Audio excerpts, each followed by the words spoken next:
Sorry about yesterday. Um, Child, my daughter came in after about 1 hour, and yeah, somebody asked, "What are you doing?" You know, it's like, well, I thought I ended the stream. I was like, yeah, I'm gonna have to end the stream. I don't know. The stream kept going, so I was just sitting there doing my work. Had some chicken wings. So I was like, what? Boy, what you doing, man? You ever gonna play this game? No. Never. Okay. So I'm trying to get my life in order. And I don't mean stinking.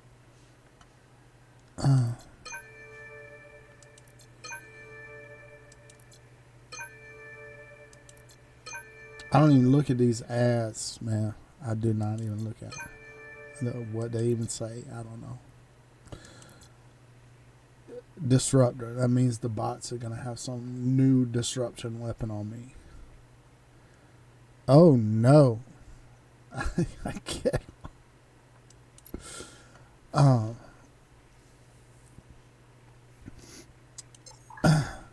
Tell me it's a free-for-all. Oh, no.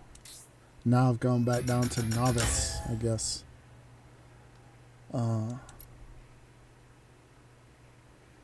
Well, it didn't drop me back down to novice. I don't know. Let's see.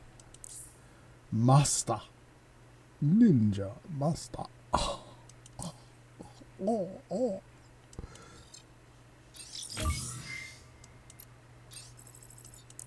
I always make the joke about Syphil and Ollie when they graduated ninja school. And the ninja teacher is like, I'm going to graduate you. Because I never want to see you again. You stink. Hey, we're ninjas. Syphil and Ollie, Ninja of the Night. Yeah, you should definitely see that if you've not seen it. Go on YouTube and type in SIFL and OLLY, Syphil and Ollie, and then type in Ninja of the Night, and you'll see that episode where they graduated from ninja school, and the ninja teacher said Syphil was great. He's gonna be a great ninja. Ollie said, "Man, I never want to see you again, so I'm gonna graduate you just because I hate you." 20,000.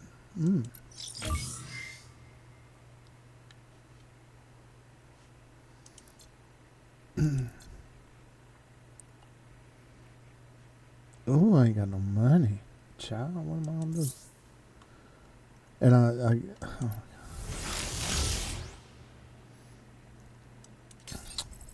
So how have y'all been doing, my friends? I hope everybody is well.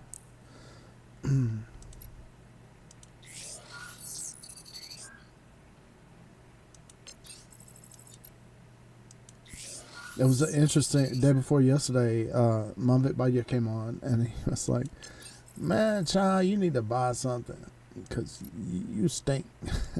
No, he didn't say it like that, but he was like, "Man, you telling me not even spend 1 rupee?" He's from India. Rupees. I ain't got no rupees, man. No. And I'm even less inclined now. But that's just, it's like I have the mysterious question, like, what if you never spent a dime? Because I never have. And I think, it would be smart if they make a way, even if it's tiresome, and long, for just a general player that's never going to have any money to have a good time. I think it was wisdom to do that, and I've had a good time playing this game. Overcome some of my inner demons. Still working on them. Yeah. I don't like killing people.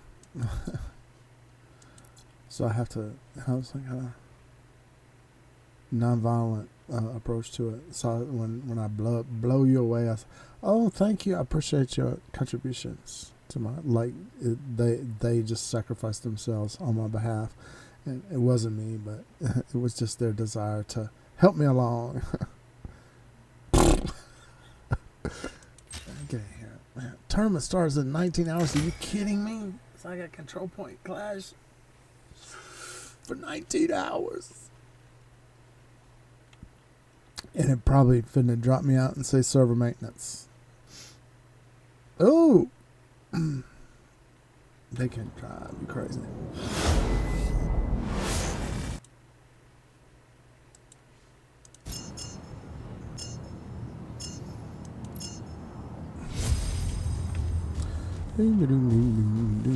Energy seldom seen in that enervating country when he was interrupted by a bold native at his elbow crying, "Pavos, Lesh, mangoes, Luketon. Choir, Capitan. Eggs, milk, mangoes, bananas. Do you wish, Captain?" The captain turned abruptly and was about to reply with usual American brusqueness, but was halted by the broad smile and unusual intelligent look of the invader of his privacy. As he studied the face, trying to recollect where he had seen it before, the expression changed for one of disappointment. Then did he recognize in the strong and athletic figure before him the shrunken and emaciated one he had seen born off the field of carnage, but for short weeks before. "Hello, Benito. Where did you come from?" he began, and offered a friendly hand to Benito. Continuing, "You don't look much like the chap I found in the Kigonios, trying to hide from me a short time back, beyond the North Line. I thought you'd moved from this land of strife, lizards, and mosquitoes, and staked out a claim in the celestial regions. Did not know you at first. You must have seen some pretty tough times before I found you if this is how you look after undergoing a month of American cruelty." Oh, Gene, I can't believe you. Not giving the dusky soldier You merchant have a hurt chance me, to girl. answer, but all the time studying your face and taking in every line of the splendid specimen of a Targallo before him. Oh. Benito was taller than the average of his tribe. That should be a double His muscular KO. limbs showed a 'cause he strength blew and up. athletic training that would be the envy of any yeoman or West Pointer. His back was as straight as the proverbial ramrod and as supple as the leaf of the coconut palm. You should come again. His eyes were round. Oh, and Charles turned and did that. danced with good nature and intelligence. Oh, there you go. They I were love frank you. too, an unusual That's thing with a thoughtful native. consideration. All in all, Conversation. he was a perfect model of a Oh, graceful no. man in bronze. He placed his tray, laden with the luxuries he had cried, on a box nearby, and seated himself in such a natural and easy manner, making himself so perfectly at home that Sever's feeling of surprise at the action soon changed into one of amusement There she over the come. unusual See, familiarity Casamigos of Thomas, fellow Florida guys. hated Yankee. But he was to find out that this compatriot of Aguinaldo was unusual in many ways. After talking over his experiences at the First Reserve Hospital at Manila, Sever asked his guest what he You intended tell me they doing. got one guy left. Benito replied that his future was undecided. I think we're about to win. While in Manila he had seen Juanita, and they had decided that he should seek the captain and ask his advice. That was how he happened to be pedaling along the line. "You don't intend to return to the army again?" asked Sever. On receiving an emphatic negative answer, the captain continued, "How did you happen to cast your fortunes with the insurgents in the first place, and why were you so terror-stricken when first discovered, after you had been wounded?" Benito's answer to this double query was lengthy, but in effect, he said, his father had been a captain in the Cordialite, Aguinaldo's bodyguard, during the Filipino insurrection against Spanish rule. Hoodwinked and misguided by the juntas as to the designs of the Americans, he continued in the service after the Spaniards had been driven out. During the outbreak against the Americans, on February 5, 1899, he was killed. Shortly afterward he received word that he must take his father's place. He knew what it meant to refuse to enter the insurrectionist service after having once been notified. Fearing assassination should he refuse, he at once joined his father's regiment and was given his father's company. His regiment gradually fell back into the interior as the Americans advanced. Nothing but tales of brigandage, rapacity, and cruelty were I hope my heard of the microphone is actions on. of I the think it enemy. is. Driven beyond San Fernando to Pampanga, Aguinaldo established his headquarters at Tarlac and determined to make a final stand. Here, taking oath that he would take the city of San Fernando inside of a week or lose every man in his command in the attempt. Then followed the attack in which Benito was wounded. From what he had heard, he expected the captain's sword to run him through. Or worse, be taken alive and afterward subjected to the cruelty of the Yankee soldiery, or sold as a slave and shipped to the States. Now he had seen with his own eyes the benign attitude of his former enemy. His connection with the rebellion had ended. Sever offered to employ him as his valet. The beaming fellow arose, bowing obsequiously, and replied, "As you wish, Captain." From that moment his bearing and actions changed from those of a friend to those of a servant. Benito proved a model valet. His master's wants were anticipated. His shoes looked more like mirrors than prosaic footgear, and his clothes were always neatly pressed and immaculately clean. The culinary was not neglected. It was the noised about the regiment that Sever was the best groomed and fed officer in the division. Then came the time when the wily little rebels cut the railroad and telegraph communications, and there was no intercourse with Manila. The morning after this occurrence there was noticeable the absence of Filipino vendors of bananas, eggs, and other edibles on the streets of San Fernando. This always meant an early attack. 2.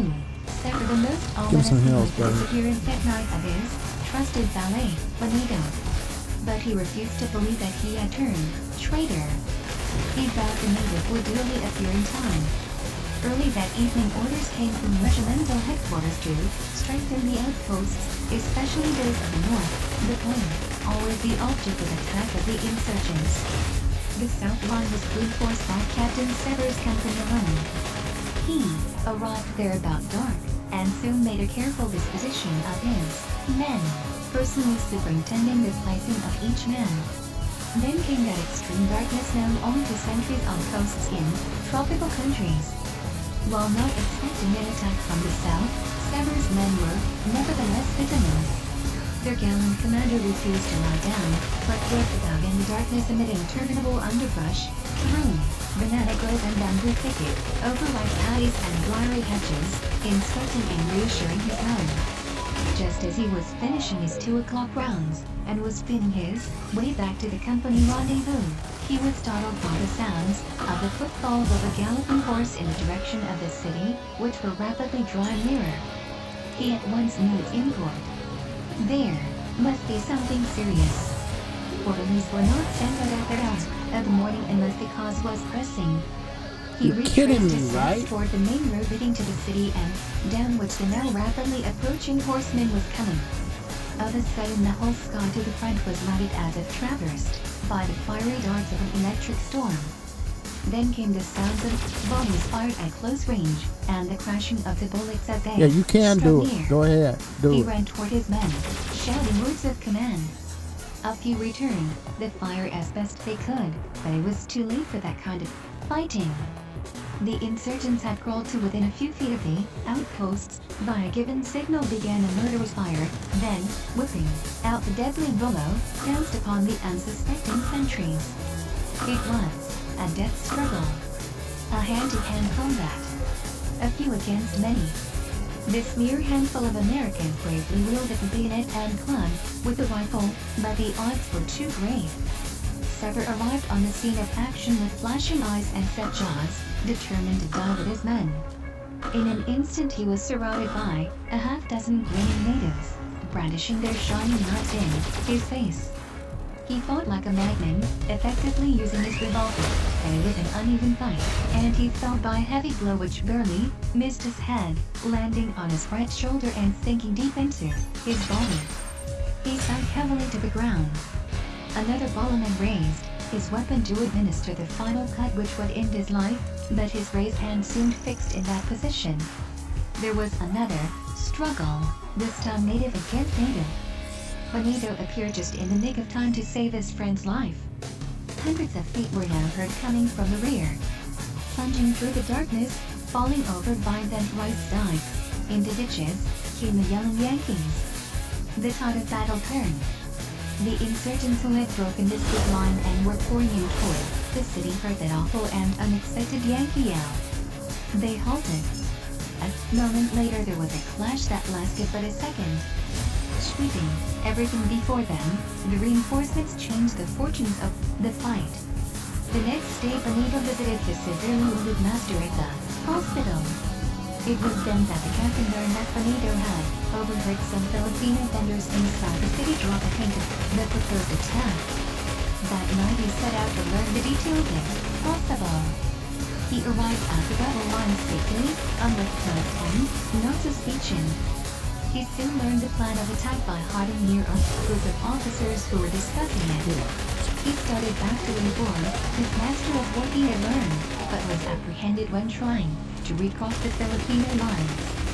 Charged with being a deserter, he was closely watched that night and the next day. The following night he evaded his guard during the confusion incident to the preparations for the battle, and made for the Americans as fast as his fleet could take him, arriving in Taiwan at 1 o'clock in the morning. Searching for the captain, he could not find him. He then reported what he knew of the plans of the fight to Lieutenant Parsons, and learned from that officer the whereabouts of Severante's company, and ran with all his might to warn him, for it was rapidly nearing the hour for the murderous onslaught. Parsons, after listening to Benito's story of what he had learned while in the enemy's camp, immediately started a mounted orderly to the colonel. There were the hastily dispatched a warning messenger and reinforcements to Sever. The rest has been told. A month later Sever was carried as the gangplank of an army transport, on his way to the United States to recover from his wounds. Benito was by his side. When the deck was reached, he took his master by the hand. Great tears were gathering in his eyes and tracing down his fine, dusky face as he said, "Adios, Captain." The American officer struggled to make a reply, but there was something in his throat which prevented him. The two remained clasping hands for a minute, then Benito turned and slowly descended to the lighter. Benito and his wife had urgent invitations to accompany Captain and Mrs. Sever to God's country, but they chose to remain in their native land. The army mule. That republics are ungrateful is added told as sin. That only he who has a pull can break the justices. And he, the faithful, honest heart, who meekly bears his humble part, is often down to fool. Oh, Dewey gets the mighty praise, and everywhere they shout and yell for Schley until they raise their very livers out. Of rank and file much praise is heard, but then you never hear a word about the army mule. He calmly bears its heavy pack, and twists his tail in glee. And chews at night a gunny sack, when corn has gained a gleam. But for his patient, loving ways, no annals speak a word of praise of that poor army mule. He nobly marched where bullets fell, with calm and even tread. And when he heard the bursting shell, he only shook his head. And at his post he nobly stood, to help the boys whatever he could, the faithful army mule ye meet. Burning son of Cuba's Isle, he brought the train along, to furnish shouters men the while, they sang the rifle song. And but for him supplies were vain.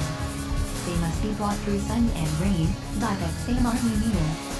In Luzon where the army moves, the upstick nearby's night. To flow the pokey Carbino cruise, for Yankee soldiers fly.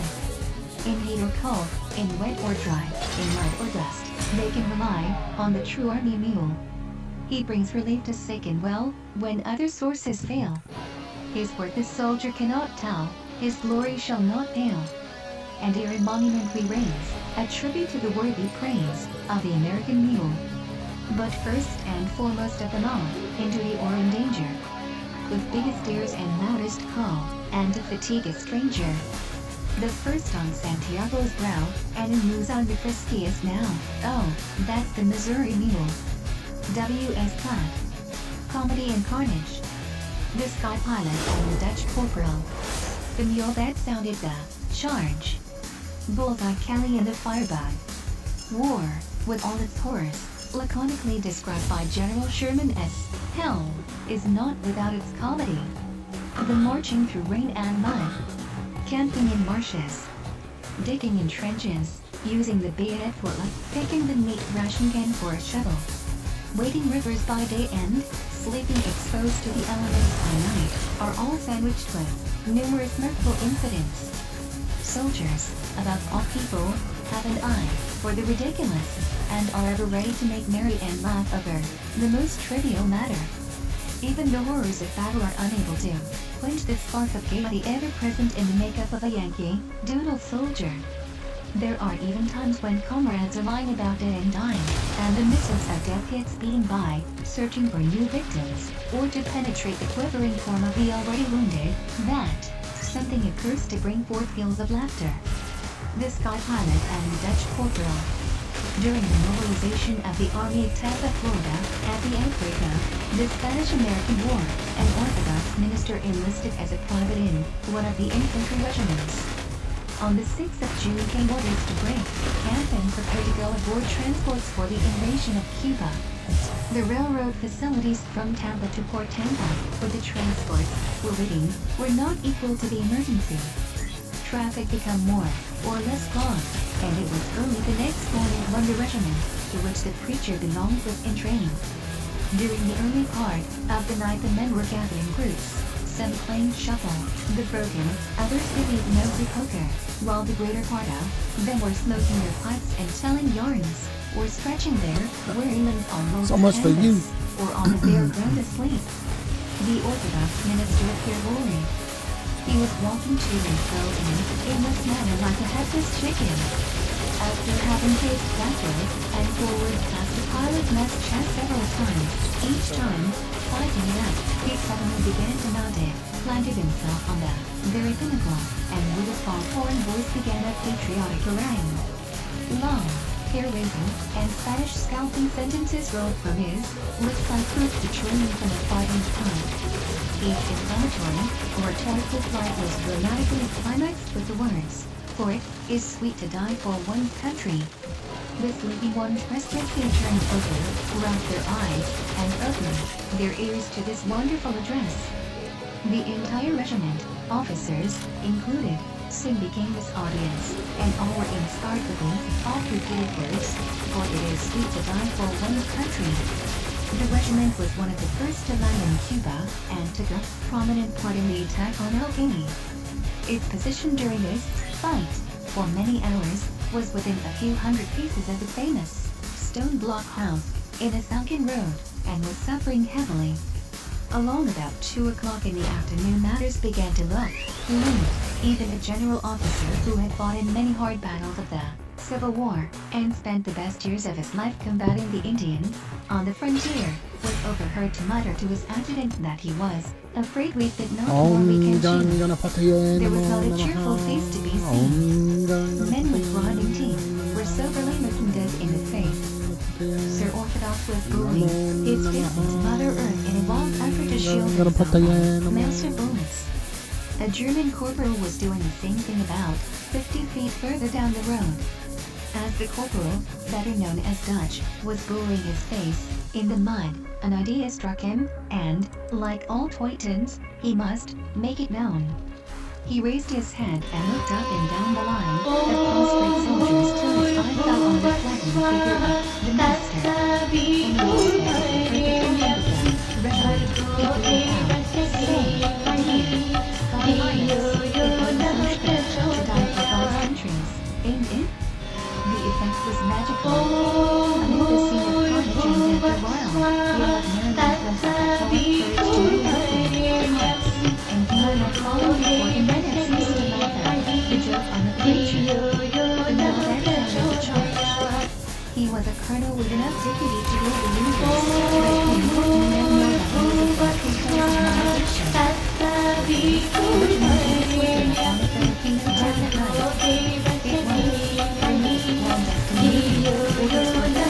It was while tiptoeing orderlies.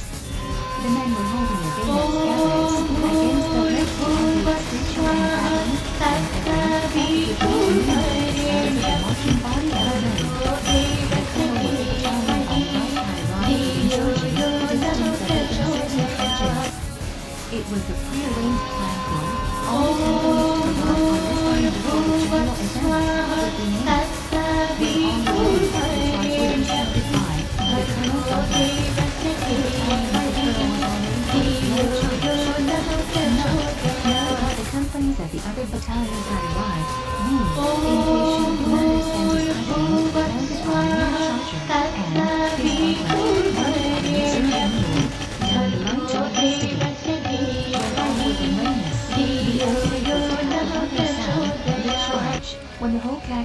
line, like 1,000 enemies, with some of them on foot, brutally terrorizing the NPL, and winning. The evident and utterly unlucky companies on the left would get some distance to the rear. The former, while waiting for the companies to come up, dismounted to tighten his saddle girth, while the latter busied himself looking for some signs of weapon. The enemy's trench is not 200 yards ahead. His mule dropped, his head in a dozing attitude.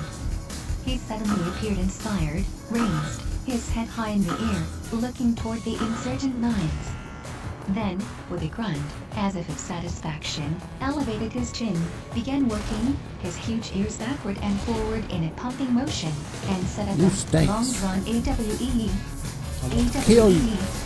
AWE, in threatening tones, which sounded through the midnight air for miles around. The faithful animal had not finished his challenge when the deep voice of the colonel rang out completely How come we dry, losing? giving commands for the charge. He flashed his saber and gallantly led the only battalion on the line into the midst of thousands of rescue soldiers. He had heard them yell sound the charge. It was a brilliant victory. The town fell with but a single American casualty. That casualty left the buckler without a mount. Bullseye Kelly in the firebag.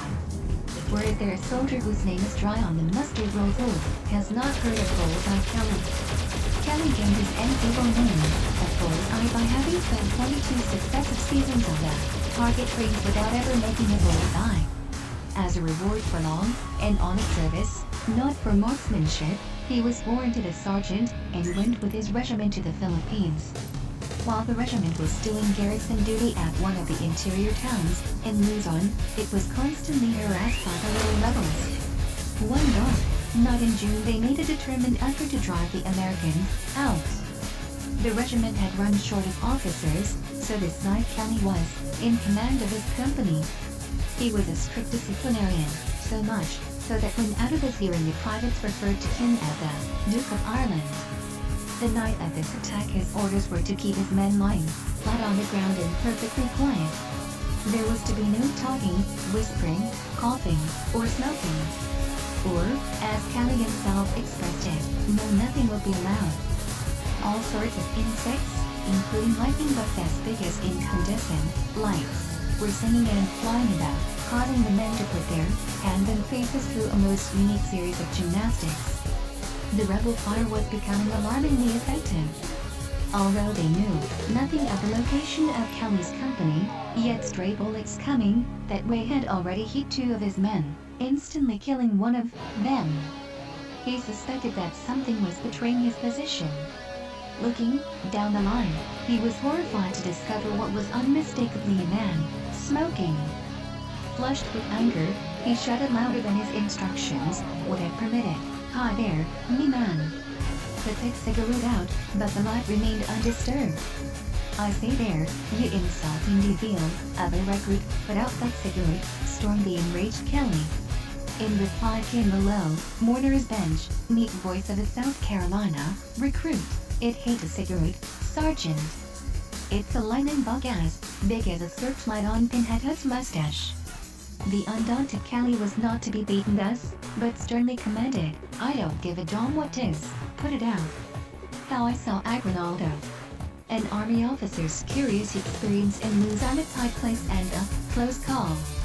It was during the early part of the month of June that my company was doing outpost duty on the North Line at San Fernando, one of the largest inland towns on the island of Luzon.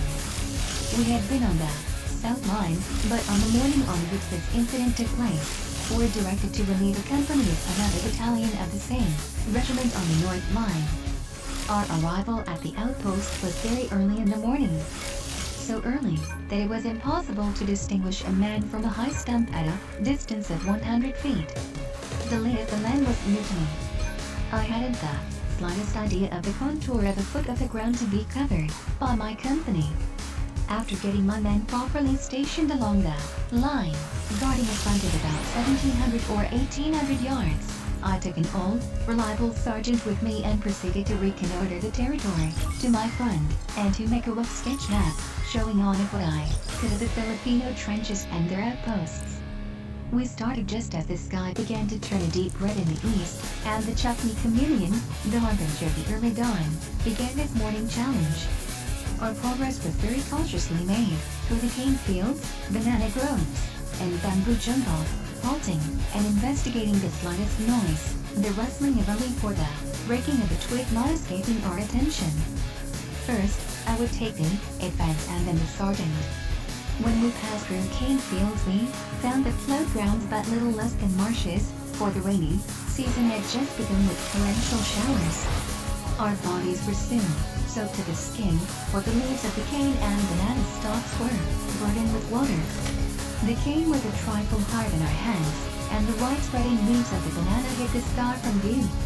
After wading and splashing along toward the Filipino lines for about 1,400 yards, we suddenly and very unexpectedly came upon the I'm sorry, man. I'm so with sorry. bamboo on either side, with I quite a cannot. stretch of open ground beyond, in which was lying at the farther edge the trenches of our enemies, which seemed to be at the time swarming with dusky soldiers preparing their morning meal. Believing ourselves not have been observed, we withdraw a short distance from the bamboo fringe into a banana grove, a position that afforded us concealment as well as an opportunity to make observations of the position of the trenches and location of the outposts of the rebels.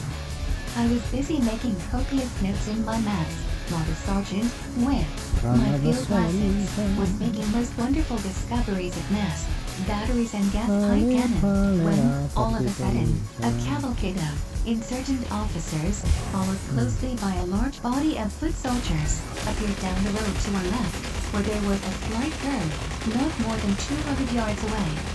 What were we to do? At that short distance from our open area, alert rebellious fellow citizens, we could not beat a precipitate retreat, or an orderly one, without disclosing our presence. And that fact once known to this body of armed men meant almost certain death, or worse, to be taken prisoners by this half-savage band. We held a hasty council of war in whispered tones, and decided to hold our ground till the danger passed. It was but a moment till the Philistines and their haughty riders were directly in front of us, not 50 paces away, and, to our intense surprise and discomfort, halted. There they stood, with the first ray of the rising sun resting full upon them, 17 horsemen, officers, and just back of them about 5,000 infantrymen, all within a stone's throw of us. What made our position all the more precarious, the infantry was standing at a rest, and were, as all soldiers do when first halted, looking in every direction in search of something, an enemy, fruit, a stray porker or a fowl. Our chances of being discovered were becoming momentarily greater. We could plainly see them, so naturally, if they would but look in the right direction, they could see us. What may not 500 busy eyes discover? The danger of the mounted men seeing us was not so great, for they had discovered something interesting in our lines and were active, with their glasses looking over our heads. 16 of these officers were dressed in light blue uniforms of some thick cloth, wide-brimmed sombreros, russet leather leggings, and clanking sabers dangling by their left sides, almost trailing the ground, while the trappings of their horses were enough to make the eyes of a militia major snap with envy. The other officer, who rode at the head, and the recipient of the most obsequious attentions, a man about middle age, with close-cropped hair, small restless eyes, and somewhat lighter complexion than the average inhabitant of those faraway tropical islands, wore a neat-fitting uniform of khaki cloth over his diminutive body, and a helmet of the same color upon his full-shaped head. His mount was a beautiful dapple gray Filipino stallion, some larger than the average-sized native animal, and much more gorgeously caparisoned than the charges of the other officers. This pompously equipped commander wore at his left side a most handsome saber, and on his right he carried a revolver-aimed field glass case. The foot soldiers were of the famous Cordialite, Aguinaldo's bodyguard. We knew them by their bright red uniforms. Where Aguinaldo goes, there they go also. They are his constant attendants. They were, of course, all armed with Mauser rifles and laden with ammunition. We were so interested at the sight of this big Sparky regiment head. of Tagalos, of which we had heard so much, Shot. that we almost forgot our danger, and actually raised our heads higher in order that we might have a better view of them. Just as we were craning our necks and straining our eyes to their utmost capacity, we were suddenly brought to a realization of our terrible danger by the officer in khaki dismounting, throwing the reins to an orderly, and advancing to the edge of the bamboo just in front of us. Like a flash, the others followed him and stood at attention just in his rear, gawking and peering in our I'm direction. sorry. This was a I couldn't buy it trauma if I wanted to. There stood the I flower couldn't. of the Filipino army, facing two almost helpless servants of Uncle Sam, and, for all we knew, were deciding our fate, for they were discussing some We just lost a important subject in $500,000 Tagalog over tongue, the all last of 5 which was years. Sanskrit to $500,000. us. Our hearts were in our throats and kept up and increased Serious. throbbing in their new positions. Had we been discovered? Were those snapping, half-savage eyes now resting on us, and was the note of our death being discussed? We knew not. Our faces were being pushed in the mud till our ears were begrimed in our mad efforts to conceal ourselves. We felt it would be but a matter of seconds till our hides would be perforated with Mauser bullets, or we would be bound, hand and foot, prisoners of a revengeful enemy. Their talk became excited. Something was being discussed with great interest and moment. The suspense was awful. Minutes passed us, hours. Our skins would cringe when the thought of the volley liable to be fired into our bodies at any moment occurred to us. Would they never move? Their conversation warmed. The khaki-clad officer said a word, and when they faced about, re-entered the road, and passed down and out of sight, one officer alone remaining with the foot soldiers, who gave some directions to the orderlies, and the horses were led across the road and hitched. We slowly waved on mud with smeared faces. The infantry, still looking and chattering in the Twangy language of their tribe, were holding their ground. We heard the officer in command say something about Aqua in Spanish, then a few words of command followed. They instantly came to the attention, moved forward till the center of the column was opposite us, wheeled to the right by fours, and stacked their arms. Aqua. That meant water. We knew they would soon break ranks and go someplace, we knew not where, to replenish their water bottles. So far, then, we had been unobserved. But we remembered that just a few yards to the rear of us, and in a direct line from our enemies, was a rippling stream of crystal water. We exchanged looks. Oh, what looks? The sergeant's expression was awful, and I knew mine to be none better. Here they came. 500 of them were moving toward us. Was it too late to run? No. I whispered, "Come on." We were about to rise and make a wild dash for life, when a sharp blast of a trumpet was sounded to our front. All stopped in their tracks. Another trumpet call, a rush to arms.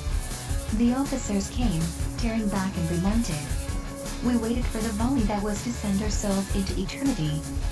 That we had been discovered, we were sure. Boom! A loud report from our rear. It was unmistakably a cannon. Shot. An instant later, a shrieking shell passed over our heads and tore its way through a stone sugar storehouse, 100 yards ahead, rending demolition everywhere in that vicinity. The officers madly spurred their diminutive mounts in a wild effort to secure speed. Off they rode at breakneck rate over rice paddies and small ditches in the direction of the bamboo thickets beyond the open. But the infantrymen remained steadfast. They kept their close formation, facing us. I ventured to raise my head a trifle higher when I noticed the sergeant putting his face through a series of grimaces that would tend to make it as muscular as his brawny arms. His struggle was in vain. He could not help it. He sneezed, not once, but twice, and once again. 500 ears pricked up, and as many pairs of eyes were thrown upon us. It was but a second till a dozen rifles were raised as many shoulders, the muzzles all pointing in our direction. As a last effort to save our lives, I yelled to the sergeant to follow, and started a disorderly retreat toward our lines. Boom! Was it a volley? No, another shot from the cannon.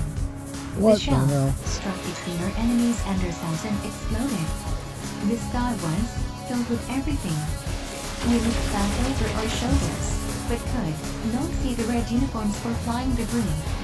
An instant later we heard a crying, screaming, terror-stricken mass of humanity breaking through the bamboo on the farther side of the road. We halted. There they went, over dikes and ditches. All organization had fled with the wind in their wild efforts to escape the next shot from our artillery. Now we were safe, and sauntered lazily back to the company, giving our hearts an opportunity to resume a normal state of affairs. When we reached our lines, we found out a recruit battery of light artillery had come out from the city that morning for target practice. Sure you An want to experienced leave? non-commissioned officer fired the first shot, which hit the sugar warehouse, the target. A recruit gunner fired the second, which, falling short, saved our lives. They knew nothing of the presence of the Filipinos or of my little reconnoitering party. The next day, our native spies reported that Aguinaldo and his bodyguard had come down from Angeles early the morning before, but had immediately returned. I laughed when I heard this report, for I knew the circumstances. The dapper little officer in khaki was Aguinaldo, and this is the story of how I saw him. Sunday Globe Democrat. What the wounded say and do. An American officer's true stories of our latest more brave men will meet death as heroes should. No two men behave alike when hit in battle. There is just as much difference in their actions as there is in the behavior of the members of a volunteer fire brigade at a country town conflagration. The look of the mortally wounded is nearly always the same. There is always that deadly power that creeps over the face, and that fixed stare, horrible look of resignation, that tells so plainly that all is over with the unfortunate soldier. A few instances will serve to give a general idea of how the victims of the messengers of death receive them. On the 1st of July, a company of regular infantry, in reserve, was lying flat on their stomachs in a sunken road, a few hundred yards from the stone block house of El Peni, Cuba.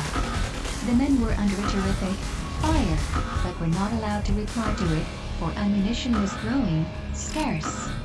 For hours they remained in this position. They began to get restless and to shift about. As long as they kept low, there was no danger from Spanish fire, for the bank of the road was sufficiently high to afford security. Curiosity occasionally got the better of a man, and he would poke his head above the embankment and peer in the direction from which the bullets were coming. In the company was a large, muscular German, who had early become restless and curious to see what was transpiring. He would occasionally break out and swear, because he was not given a chance to fire at the hated Dons. A sudden he whipped out a choice lot of the best in his vocabulary, raised his head above the bank, and shook his huge fist at a lot of sombreros to be seen just above the Spanish trenches to the right of the blockhouse. Ding! Ding! But wasn't that an awful sound? A dozen soldiers jumped. There is no other sound produced that can be compared with it. It stands alone for all that is sickening and horrible. All knew that someone had been hit. A moment was passed in suspense.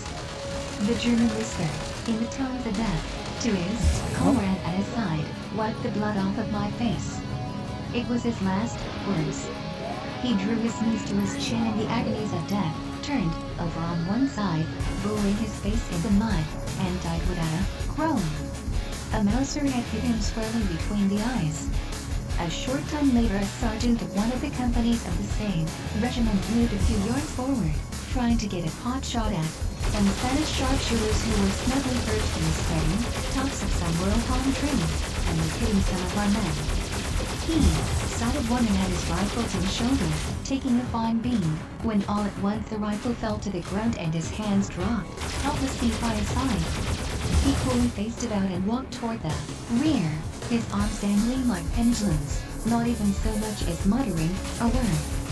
One of his company officers asked him what was the matter, to which he laconically replied, "Hit," and continued on his way to the dressing station in the rear. He was shot through both shoulders, a serious wound, but he recovered. About an hour after the German was killed, the same company was ordered to take a position farther to the right. They walked along, goose fashion, single file, moving by the right flank toward their new position. Next to the last man in the rear was a corporal, a new man, just a few months in the service. Biff! Ding! Bang! Went the deadly missiles. One struck a man's rifle barrel, cutting it almost in two. Another split the stock of a gun in a man's hand. Then one struck the recruit corporal's left arm, passing through the biceps. With an expression of great surprise, he for a moment stood still, Voltron. saying nothing. His eyes began to dilate, and then of a sudden he threw his fowling piece high in the air, grasped his left arm with his right hand, and started for the rear at a disgraceful gait, yelling so as to be heard above the din of battle. "I've got it! I've got it! I've got it!" The last that was seen of him that day, he had it, and was taking it to the rear with him. On San Juan Ranch, July 2nd, just as Chaffee's brigade had reached the crest, they were ordered to lie down and entrench, using the bayonet as a pick in the hands for shovels. A dashing young fellow of one of the companies on the right of the line was some distance in advance of his fellows when the halt was made. Instead of falling back on the line with the other men, he stopped where he was. One of the officers shouted at him several times to fall back, as he was in danger of his own men shooting him, but he did not hear. The officer then walked down to where he was, grabbed him by the leg, and started to drag him back to the line.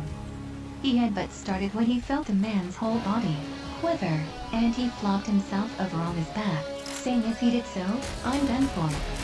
Some of the men came to the soldier and assisted the officer to carry him to a place of security.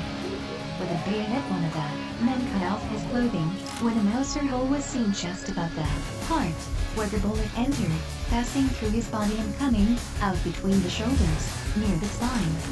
The man said no more at the time. His wounds were bound by sympathetic hands. All except the wounded man returned to the firing line. The Spanish fire was heavy, and kept up for 4 hours, occasionally a soldier dropping out, wounded or killed. When all was quiet, the officer and one of his soldiers returned to see if the young man were yet alive. They found him sitting against a small tree. His first words were, "Bill, give me a cigarette. The man is living today." Just about the time this man was wounded, a man in the next company on the right suddenly threw down his bayonet, jumped to his feet, paused for a second or two, looking in the direction of the Spanish trenches, then drew both hands to his breast, saying, "I'm hit." He turned about and walked into the dense thickets of cactus and Spanish bayonet, and was never seen nor heard of again. He undoubtedly crawled far back into the heavy tropical growth and died where the vultures claimed him. One of the coolest men who ever received a wound was an infantryman at San Fernando, in the island of Luzon, on the 16th of June. The insurgents made a determined effort to retake the town early on the morning of that day. They opened up simultaneously from every quarter, and the kind and variety of missiles used would be beyond the wildest expectations of that sweet-coated midnight serenader, the Thomas Cat. Out of an old smooth war cannon bay, through railroad spikes, horseshoes, old cloth, old pointers, and cobblestones. From their Remingtons they shot large cubical and irregular-shaped meat slugs. One of these struck this poor man high, in the right groin, deeply embedding itself. The pain must have been excruciating, for the man was terribly emaciated. He followed his company commander, saluted, and asked permission to fall out and lie down, as he had been hit. He was lying near a road where his comrades passed to and fro during the entire fight, but no one really went, or blew out of him as he was spoken to. During the same fight, in another company of the same regiment, a battalion sergeant major was ordered to take 2 squads and proceed to a point about 400 yards down the ambulance road, where there was a small trench, and defended.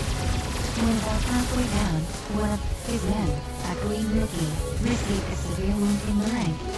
The sergeant endeavored to skirt into the rear with a man to assist him along, but he protested. Nothing but to continue to the front with his squad would do. He loaded and fired with the other men till the fight was over.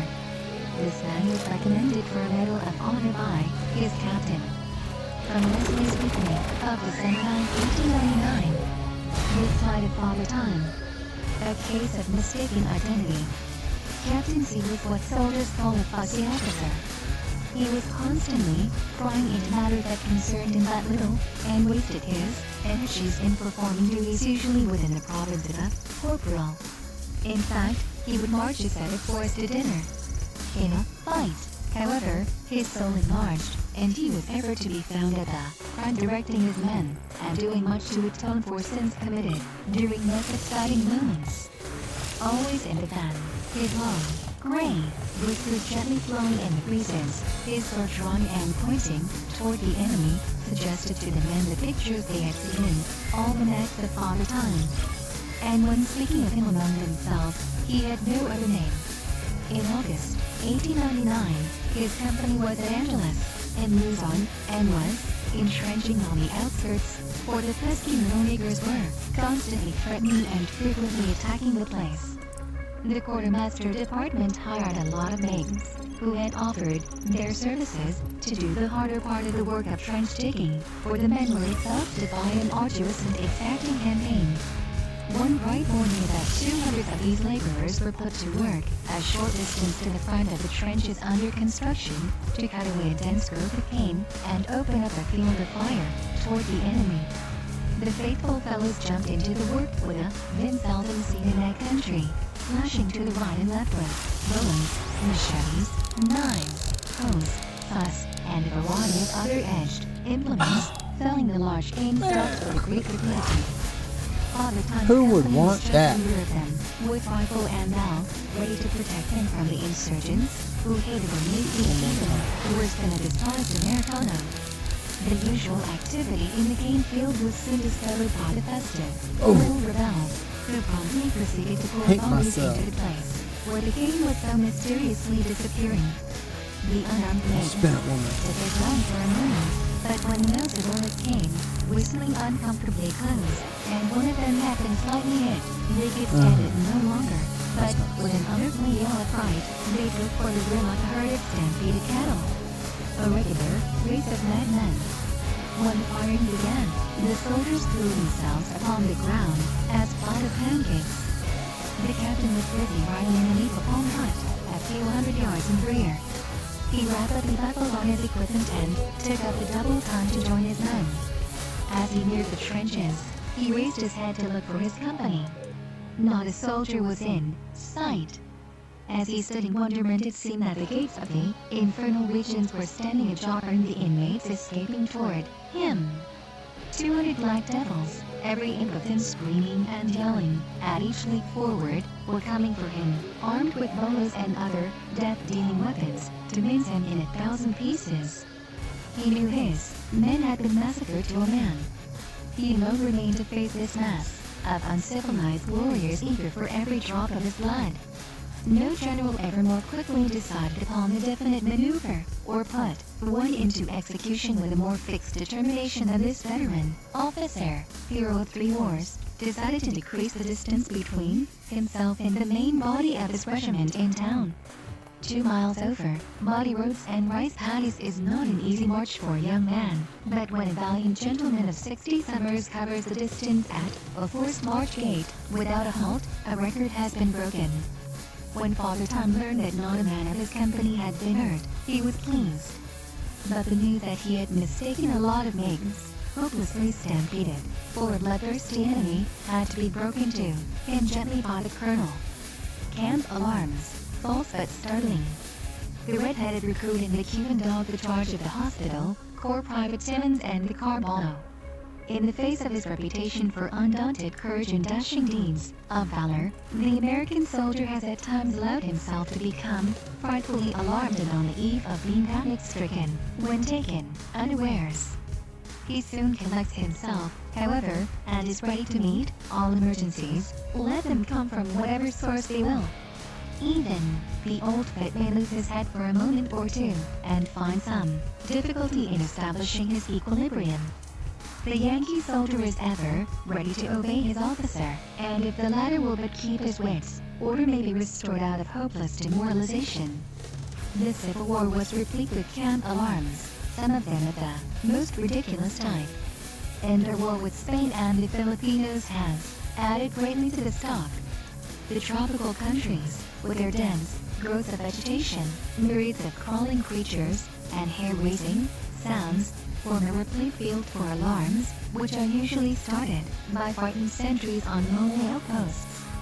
The red-headed recruit and the Cuban dog. One of the most notable alarms that occurred during the campaign about Santiago was within 2 miles of the stone block house at El Caney on the night before the attack on that place.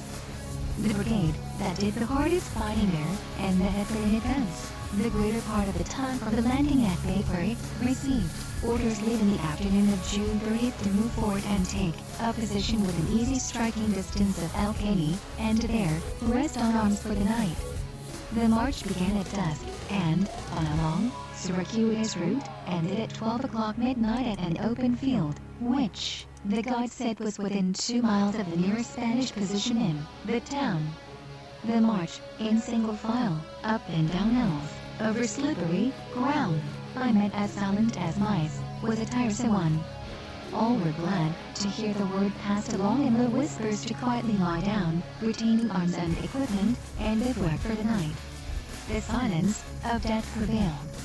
The long line of dark figures on the open field, silhouetted against the starlit sky, and the stillness that reigned, reminded one more of stereoptic confused thrown upon canvas, than of the presence of 1,800 fighting men, stealing upon their prey.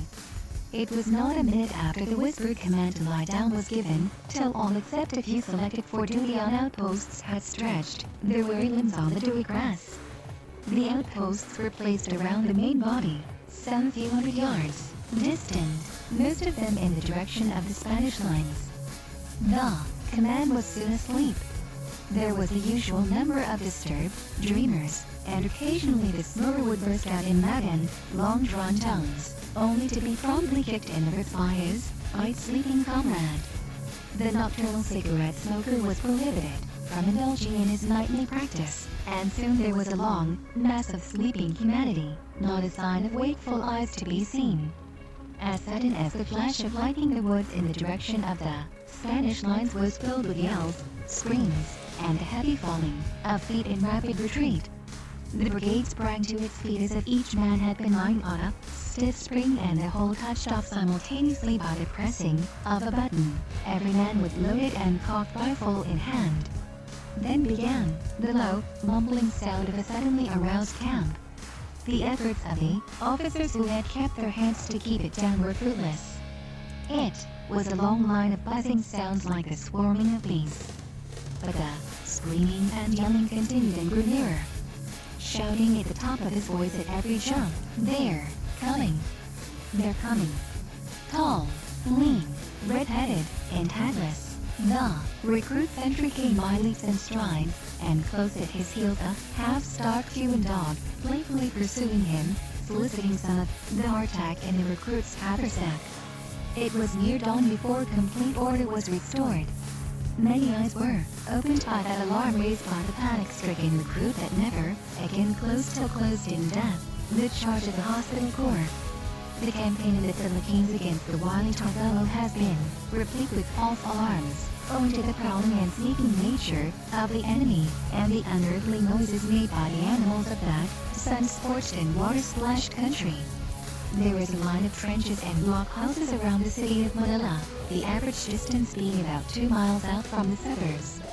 This was called the firing line. On first arriving from the United States, regiments were sent out to occupy a part of this position, to recuperate from the long sea voyage aboard crowded transports, and at the same time help maintain the line of defense around the city. Most of the newly arrived regiments were filled up with recruits with but a few months' service.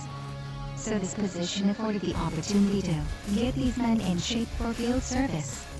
This line of defense was the theater in which was acted the comedy of the war. Here is where occurred the most foolish alarms and at the same time some serious ones. There was one famous charge that occurred in a newly arrived regiment, which was Sennede's first night on the island of Luzon in these trenches. It is known as the Charge of the Hospital Corps and promises to be handed down in Army tradition. The gallant leader of the stirring advance was a young surgeon, recently appointed to the regular establishment as a battalion pill dispenser. His command consisted of 3 privates and an acting steward of the hospital corps.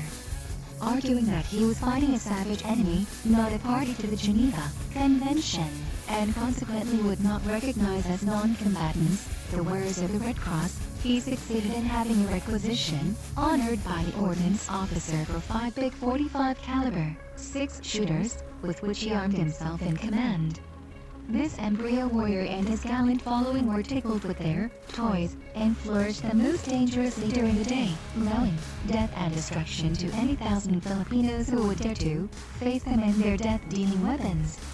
The doctor, or Pills, as the men called him, established his battalion hospital in a ravine in a break in the trenches. It was a lonesome place.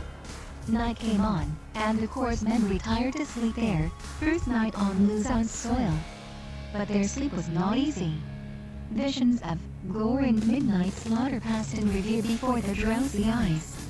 And just as a black-faced little rebel had them by the throat and was plunging a great long knife into their vitals, they would awaken, with a start, feel under their hands for their firearms, to reassure themselves, pat the trusty weapon a time or two, call it good old bets, and again doze off to sleep, only to repeat the performance. One hungry, gaunt-looking fellow, who his comrades said had a head that would fit in a regulation full-dress helmet, could stand the nervous strain no longer. The noises that came from the little thickets of bamboo and cadroyals into his little teepee were more than he could stand. He had listened to them in his mind, enlarged, multiplied, and magnified them in his own imagination, till he was sure the whole insurrectionist army was quietly, inch by inch and foot by foot, slipping down upon him. Up he jumped, revolver in hand, gripping the handle and gritting his teeth, and proceeded to investigate the sounds. Approaching within a few yards of a thick bunch of trees not far in front of the hospital tent, he halted to listen. Yes, they were there beyond all doubt. He could almost see them crawling toward him. 100 dusky demons upon all fours, with long, glistening, razor-edged knives held between their shining teeth. They must be stopped. With a loud voice, trembling with fear, he challenged, "If you're an American, for God's sake say so, or I'll shoot." The noise made no reply, and the shooting began promptly as promised. The valiant Pills landed on his feet in the middle of his tent, rallying his men, and was soon leading them to the attack. Bang! Bang! Biff! Bang! Rang out the loud-mouthed Colts revolvers. A moment later the cracks began to pop to the right and left, the alarm traveling up and down the line with lightning-like rapidity. Soon 6 miles of grim-looking rifle muzzles were pointing toward the innocent nothing to the front, a volley occasionally resounding through the midnight air at an imaginary enemy. Don found Pills searching the field of battle for dead and wounded. He discovered numerous bullet holes in his tent and medicine chests made by .45 caliber balls. And, lying near the place where the gaunt, hungry-looking horseman first fired upon the enemy, he found Fort Paterno, company's monkey mascot, with a short and bloody tail, that member having been lost in the battle, a penalty for his nocturnal perambulations. Private Timmons and the Carballo. Timmons was a recruit private in an infantry regiment, and, when stationed in a temperance community, was a mighty good soldier. True to his steel, he met death in the general advance from San Fernando in August 1899. He was one of those jolly, good-natured fellows who can sit in the mud and crack jokes, and sing standing in water to his armpits. And what is better, he possessed the happy faculty of imparting his exuberance to his long-faced, homesick, and downcast fellow privates. His temper was as smooth as a becalmed sea, and, Seldom was it that a ripple passed over the smooth surface. There was just one word in the soldier's vocabulary that would disturb him, but this word never failed to bring on a typhoon. This innocent yet magic word was Caraballo, the name of the water buffalo, the beast of burden that formed the American cracker line in the Philippines before the introduction of the ever-faithful mule. This is how it came to have such a terror for Fort Simmons. His regiment was undergoing its training on the firing line, and his company furnished 12 men daily for the lunette, a kind of detached bastion about 800 yards in front of the line in the direction of the enemy. This was a lonesome detail. Just 12 men to man an isolated little fort, the enemy known to be in great numbers not more than 4 or 5 miles away. It came Timmins' turn to go on this duty, for the first time. The detail, in command of a sergeant, marched at sundown and relieved the men who had been on the previous 24 hours. The old guard turned over its orders and at the same time reported having seen some armed Gugus in the direction of the Mariquina River, which ran in front of the lunette about 1,000 yards away, the intervening space being an open rice field. The old guard marched off and the new one on, throwing off their blanket rolls and making themselves as comfortable for the night as possible. But 2 men at a time were required to remain awake and vigilant. Night came on as black as the enemy they were fighting, and with it, all the breath-stopping and terror-raising noises that the myriads of flying and crawling animals of that war-ridden country produces. There was the ventriloquist bird, gifted with a voice that is the essence of all that is frightful and hideous in sounds, 40 demons running amok and coming your direction. In painful harmony with the low, deep tones that shock me, whose vocal cords are tuned after the left end of the keyboard of the pipe organ. Then there were slimy lizards, chameleons, tree frogs, scorpions, and wonderful bugs, all with voices peculiar to their families. There were lightning bugs as big as jack-o'-lanterns, and tarantulas with round and velvety bodies, and a spread of legs that would cover a frying pan. All this and the known presence of a sneaking enemy was enough to test the nerves of veterans, so its effect on recruits can easily be imagined. Timmins' time to remain awake and go on post duty arrived. Jones, who called himself an old vet because he had served in Cuba, went on with Tim, as his comrades called him. Their turn began at midnight. The sergeant, who had posted them, was soon lying down, taking a non-commissioned officer's sleep, one eye closed, the other on the qui-vive. Both sentries were on the alert. Many suspicious noises came to their ears, and imaginary murders-looking niggers were seen lurking in the grass behind rice dikes, and lying crouching on the ground. If Tim discovered something that he was certain was a death-dealing ballman, he would tiptoe over to Jones and hold the council of war. That worthy, the old vet would dispense nerve-soothing whispers in his ears, and he would return to his post to let the nervous rookie. The time dragged wearily on, and finally arrived when they were about to be relieved. The blackest of the night was on. Jones left his post to arouse the sergeant and acquaint that official with the hour. Tim was now alone. A slowly moving figure loomed up before him not 50 yards away. Then came the sound of heavy tramping feet. The sounds were rapidly drawing nearer. There, before his dilated eyes, dimly outlined, and within pistol shot, was the enemy in great numbers, who would soon close around the little garrison and murder them to a man. What should he do? His orders were strict about giving undue alarms, but if he wasted a moment longer, there would be no time for defense. If he left his post to arouse his comrades, the enemy would rush upon them. No. He would give the alarm by firing, and one dead Filipino would be the result of it. He nervously raised his rifle, took deliberate aim at the advancing figures, and fired. There was a sickening thud, a heavy fall, and low, deep moans.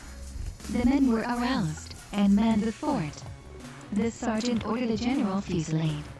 The regiment was in the trenches in a moment and remained there till dawn. The first light of day revealed, lying in a great pool of his own blood, Big Bill, the bull buffalo that drew the headquarters, water guard, who had been out grazing that night. An encounter with Ballerman, a true narrative of a personal experience in the Philippines. By a lieutenant of infantry.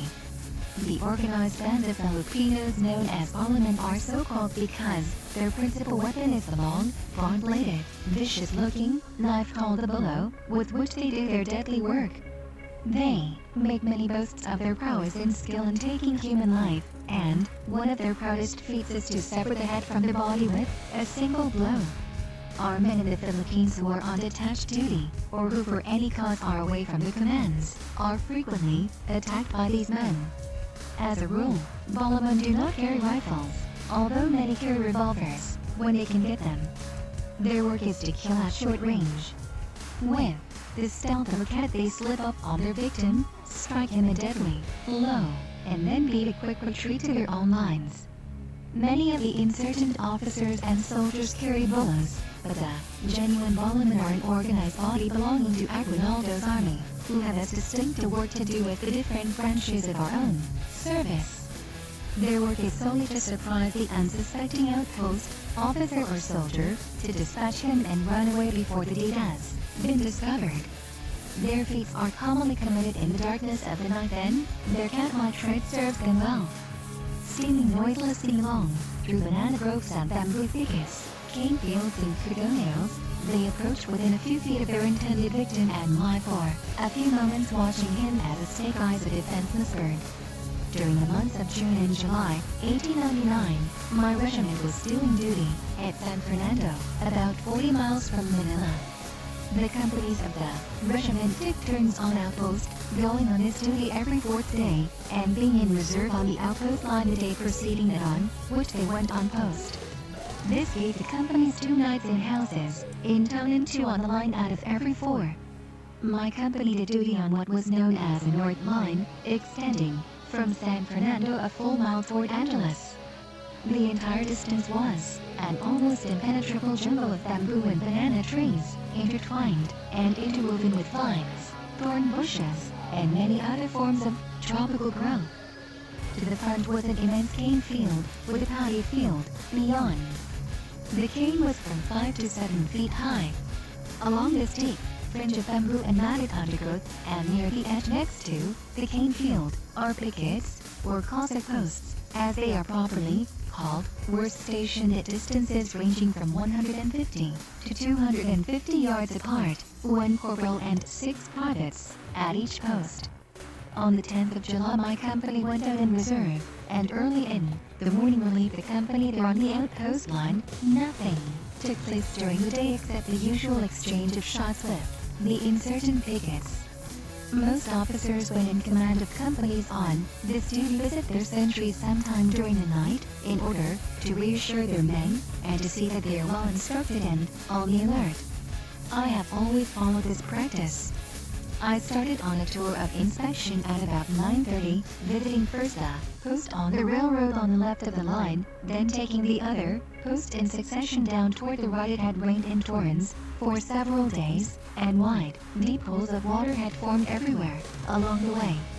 Because of these pools, I was wearing high-topped rubber boots. Shortly after 10 o'clock I arrived at the next to the last post on the line, which was about 250 yards farther on. Between these 2 pickets was the most dense growth of bamboo trees and banana stalks to be found in that neighborhood, and the entire distance was a continuous chain of diminutive lakes. There was a path leading through this network from one picket to the other. It was drizzling. The immense spreading leaves of the banana and thickly matted foliage of the bamboo formed a canopy that shut out every trace of light. No dungeon was ever darker than this path. Notwithstanding the gloomy surroundings caused by the dead-like stillness, the darkness of the night, the water dripping from the overhanging vegetation and completely saturating my clothes, my occasionally colliding with a thorny shrub, or tripping over a low-hanging vine, I was in excellent spirits. I groped along the cave-like way, humming in a low tone the girl I left behind me, and had reached a point about midway between the thickets. Then, although I could see no one, I suddenly became aware of the presence of a human being. I stopped as if I had been struck dead, and strained my eyes. There, just in front of me, near enough for me to grasp with my hands, I saw the dim outlines of a short, thick-set man. Was he one of my men? No, for no man would dare to leave his post at that time of night. Should he be discovered in such an act, the penalty for his crime would be death. Hello! Who are you? I said. There was no answer from the man. Instead, I saw his right hand quickly strike out from his shoulder, and the flash of a glistening blade. I threw up my left hand, and our wrists met in heavy collision. But his blow was stronger than mine, more, for I felt a sharp sting in my face just below the left eye, and a moment later the warm blood trickled down my cheek. With my left hand I grabbed his wrist just below the thumb and gripped it, like grim death, but he was not to be beaten thus. I felt the sinews of his wrist rise, and the grinding of the muscles, and then the same stinging sensation that I had felt in my face I now felt in my wrist. I could count the cuts as he made them, 1, 2, 3, all on my left wrist in hand, and then the blood began to run down my forearm, his other hand were elevated. This occupied but a second of time. He raised his left hand, and I saw another flash. What it was I knew not, but I immediately grasped his wrist and tried to force his hand behind him. Before I could do so, he fired, and the ball passed through my left boot leg. The muzzle was so close to me that the force of the powder almost threw me to the earth. I ground my teeth in a desperate effort to force his hand behind him. My left hand, cut and bleeding, still held his right. Now, forcing the fight with the revolver, he tried vainly to raise it and shoot me in the body. Throwing my whole strength on my right arm, I succeeded in forcing back his revolver hand. At this he began to shoot at my feet. The first shot missed, but he immediately followed it with another. It struck, for my right foot felt as if it had been hit with a club, and grew numb. 4 more shots came in quick succession. One of them, which I cannot tell, struck the same foot and broke the bridge, as I knew from the immediate loss of strength in that moment. Now all was quiet. We stood with our heaving chests touching.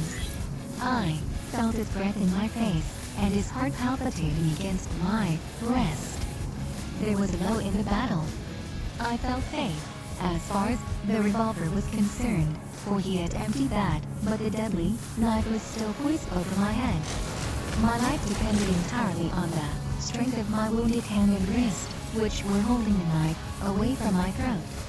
Now I remembered that Ballin would never travel alone, that he had comrades within a few feet of me, who were trying to distinguish between us, so that they might be sure that their knives should enter my back instead of his. I was certain. My flesh cringed at the thought. I could almost feel the cold steel enter my body. It was time for me to force the fight. My right foot was badly wounded, but the knee was yet unhurt. With this I struck the man a blow in the abdomen and quickly followed it with another. It was evident that he was weakening. He again made a desperate effort to free the hand which held the blow, but my endeavor to keep him from succeeding was greater. I drew back the right leg as far as I could, doubled up the knee, and, with all the strength that I possessed, drove it again into his abdomen. The effect was marvelous. His muscles relaxed, his struggle grew feeble, and his breathing was badly interrupted. This was the decisive part of the fight, and I grasped the opportunity. With all my might, I threw him from me. He fell among the bushes, and was lost in the blinding darkness. I drew my revolver from the scabbard, and fired in the direction in which I had thrown him. This shot was answered by a cry which told me he had been hit. At this moment I heard the twigs breaking and the leaves rustling behind me. Like a flash I faced about and fired at the approaching figures. My assailants fell upon me. The effect of this shot was to cause a heavy rustling and the sound of many feet in rapid retreat. I had been careless enough to come into this jungle with but 2 loads in my revolver, and these had been fired. When I began to reload, my right foot gave way and I fell. Lying on the ground, I loaded and fired again. The groans of my wounded enemy were getting farther away, and the sounds finally died in the direction of the Filipino line. I hobbled to my nearest outpost, where one of the men found my wounds, and later I received the attention of a medical officer. I believe myself to be the first American soldier to live to tell the tale of his fight with Balaman. From Youth Companion of February 1st, 1900. Carbalo Bill. A midnight reconnaissance in the Philippines. Carbalo Bill, from his dress and manner, might be said to be a typical United States Army officer. His figure would probably fall short of the standard, but he was no less strong and healthy than his brother knights of the sword. His strength was more to be compared to that patient animal after which he was nicknamed the Mighty Carbalo, but he lacked the grace of form and dignity of bearing that the average wearer of shoulder straps in Uncle Sam's army is supposed to possess.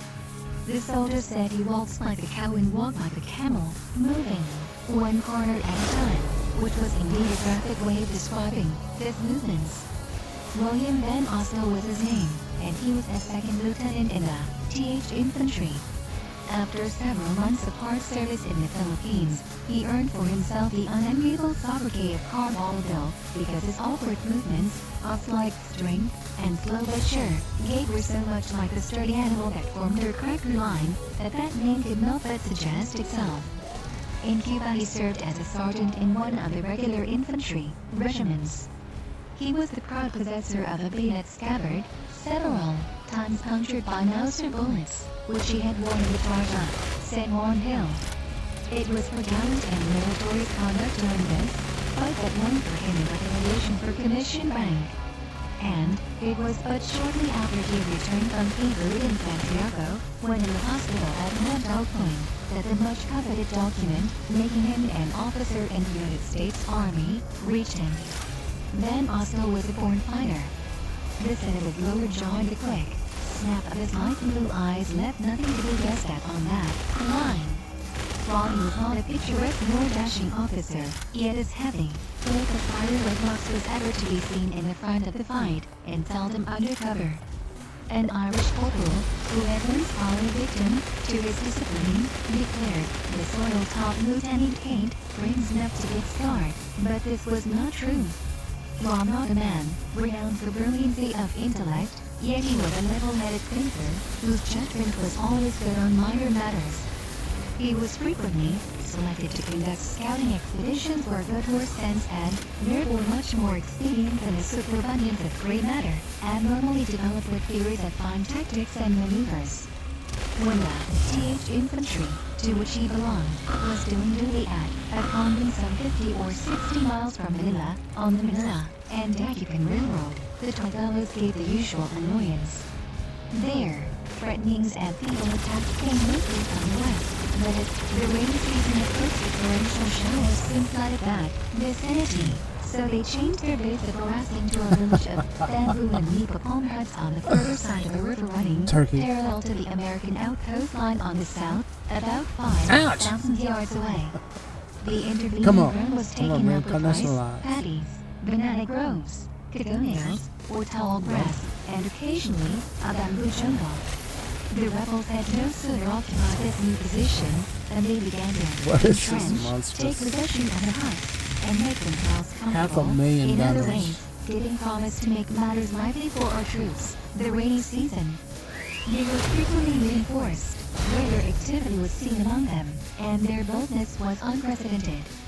Some days, when the tropical sun was beating down its sweltering rays, and their men were seeking every vestige of the shade, the pesky little Filipinos would suddenly emerge into the open rice field, deploy into line of skirmishers, and advance in a most threatening manner toward the American lines. The outposts would become alarmed and call for the regiment to support them. Out the companies would rush at double time, amid swearing and sweat. When the deployments were made and all was ready to receive the dusky foe, he would suddenly face about before he had approached within effective rifle range. The regiment's orders were to hold the convent. Consequently, the enemy could not be pursued beyond the outpost's limits. One morning during the latter part of July, 1899, it was observed that there were no signs of the festive focus in the accustomed place. No smoke. No outposts. No soldiers in short white pants and wide-brimmed sombreros, This was an unusual thing, for, while Aguinaldo's men were never known to hold a position against the mad attacks of our boys, in Loon, the voluntary abandonment of their works was an unheard of proceeding. Treachery, or the same thing, Filipino strategy, was strongly suspected. They were playing some game, and the senior officer at the convent determined to learn the trunk. Just as the shades of evening began to gather, on the day when the Tagalogos made their mysterious disappearance, Juan Olivo, who was in command of his company on outpost and attic quarter in a church which had once been held by the natives and abandoned, under pressure, turned out his men to do the daily police.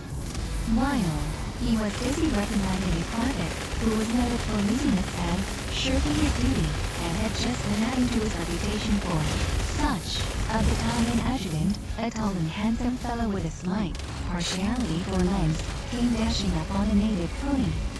His knees were bent and elevated toward his chin in order that his pedal extremities might not fall off the tailwinds of his steaming mouth. Owing to the shortness of his stirrup straps, he dismounted rather ungracefully, but soon gathered himself into military shape and smartly saluted Bill, saying, "Sir, the commanding officer presents his compliments and directs that at 12 o'clock tonight you take up non-commissioned officer and 14 pilots of your company in May, a thorough reconnaissance of the grounds between here and the enemy's position on the south, and determine if possible their whereabouts, strength, and probable intention, and report to him immediately on your return." His message delivered, the dashing young officer remounted and rode rapidly back to headquarters. Then Oscar slowly ran his freckled fingers through his auburn locks, and gave a shrill whistle, his signal for his first sergeant to report to him. There were the multitudinous duties immediately appeared and received orders to arrange the detail for the reconnaissance duty. The night was blindingly dark. There was a density to the darkness that almost excluded the penetration of thought. The mind could pass no farther than the immediate vicinity. Since the sun had set a thick layer of cloud behind the canopy of heaven, veiling the wings of the brightest stars and the benignant light of the moon, Sergeant Schreiner, with soldierly punctuality, reported the detail just as the sentry over the rifle stacks at the church called, in a subdued voice, the hour of 12. The little party promptly started on its hazardous mission, feeling its way through the matted bamboo jungles bringing the station, the officer leading, the sergeant and men following in goose formation, single file, each keeping in touch with the person before him. The advance was slow, for during the day the border around the place was almost impenetrable, the darkness served multiplied difficulties.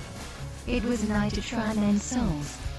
Bolo parties frequently lay in ambush in these places of perfect hiding, and suddenly pounced upon the unsuspecting Americanos, and cut them to pieces before a hand could be raised in defense. Or there was the possibility of receiving a volley at close range. For it was known that at night the Tagalogos invariably approached nearer our lines. Since they had so mysteriously disappeared during the day, there was a strong probability that they would take up a new position that night. Where? No one knew. Lonely huts, amid vines and bamboo, that had been deserted when the place fell into our hands, were frequently passed. A half-starved dog that had refused to follow its master from home set up a mournful howl that tended to chill the marrow in the bones. The very silence was appalling. The breaking of a twig was as the discharge of a rifle. The lightest footfall resounded in the distance. To the party it seemed their shoes were of iron and the earth a ringing plate of steel. After a hard struggle with nature's obstacles, and many halts to locate and determine the cause of suspicious noises, the little band finally emerged from the dense undergrowth into an open field. Almost simultaneously with the entrance into this open space there was a slight break in the clouds, and through the crevice the moon and stars gave sparingly of their light. The men were now deployed into line of skirmishers, and moved slowly and cautiously forward. There was just sufficient light to cause the imagination to see an enemy behind every rice dyke or a bunch of grass. The advance was made to within 150 paces of the river, when a halt was made. A vague outline of the village and trenches could be seen. someone saw the dim figure of a rebel sentry. All eyes were turned on the spot, but he remained as fixed as the stars. Then Asil decided to go alone to investigate the trenches and village, for in doing this there would be less danger of detection. The sergeant remained behind to take command of the detachment. The intrepid officer, with revolver in hand, went on his way toward the river. His advance was slow, only a few feet at a time, then he would stop, lower his head to the ground, and listen intently. Now the trenches loomed up before him not more than 50 yards away. He strained his eyes in effort to see some signs of a living occupant, but nothing save the thudding of the giant leaves of the banana, and the waving of the tall grass under the gentle breeze of the south wind was seen to move. There was reigning the stillness of death, that awful omen of lurking danger.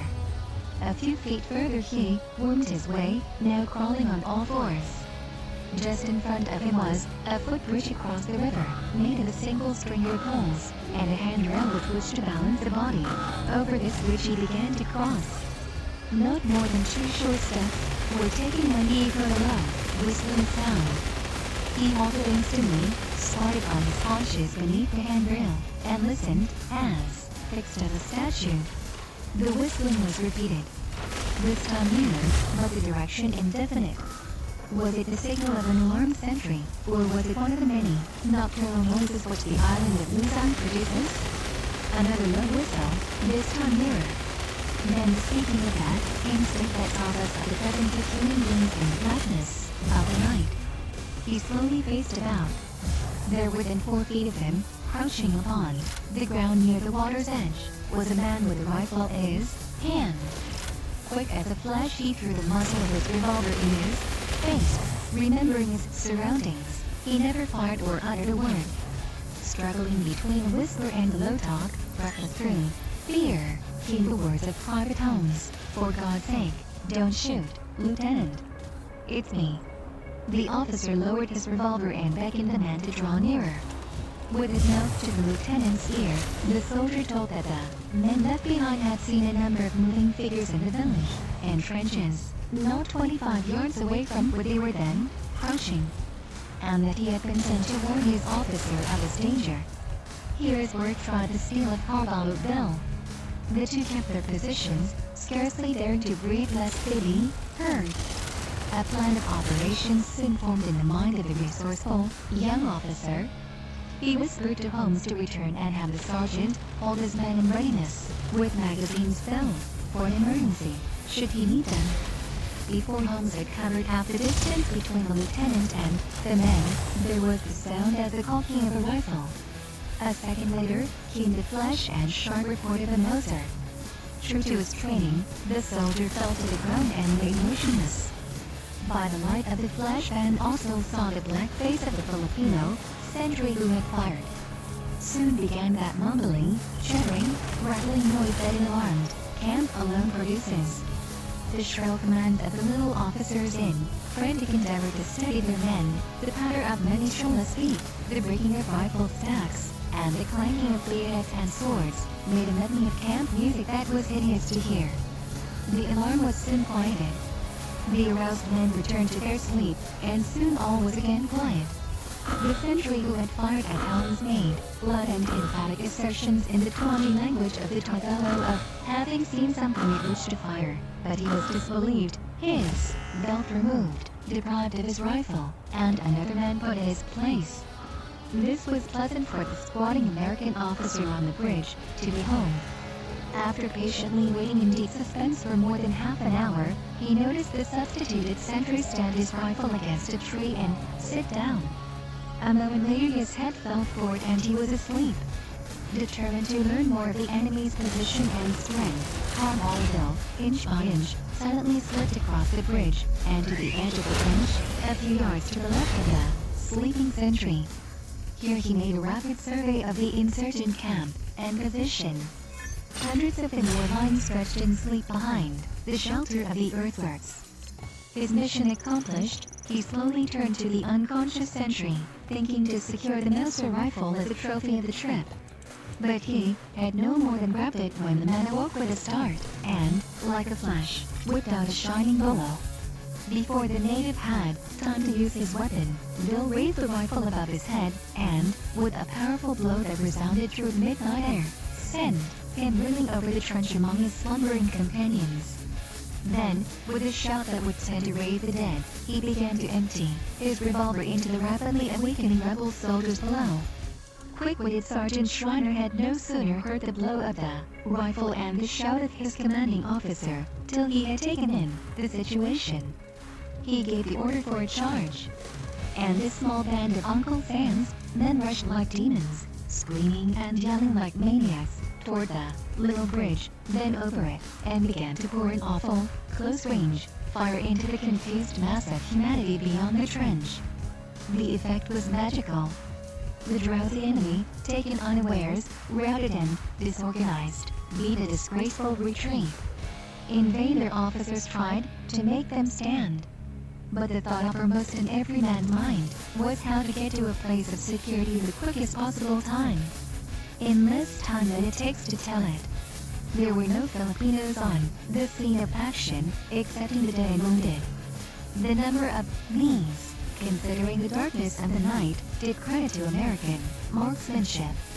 The sound of retreating feet was occasionally broken by the reports of a poorly directed volley by a few of the bolder characters, who had the rare nerve to halt and fire at the audacious Yankees.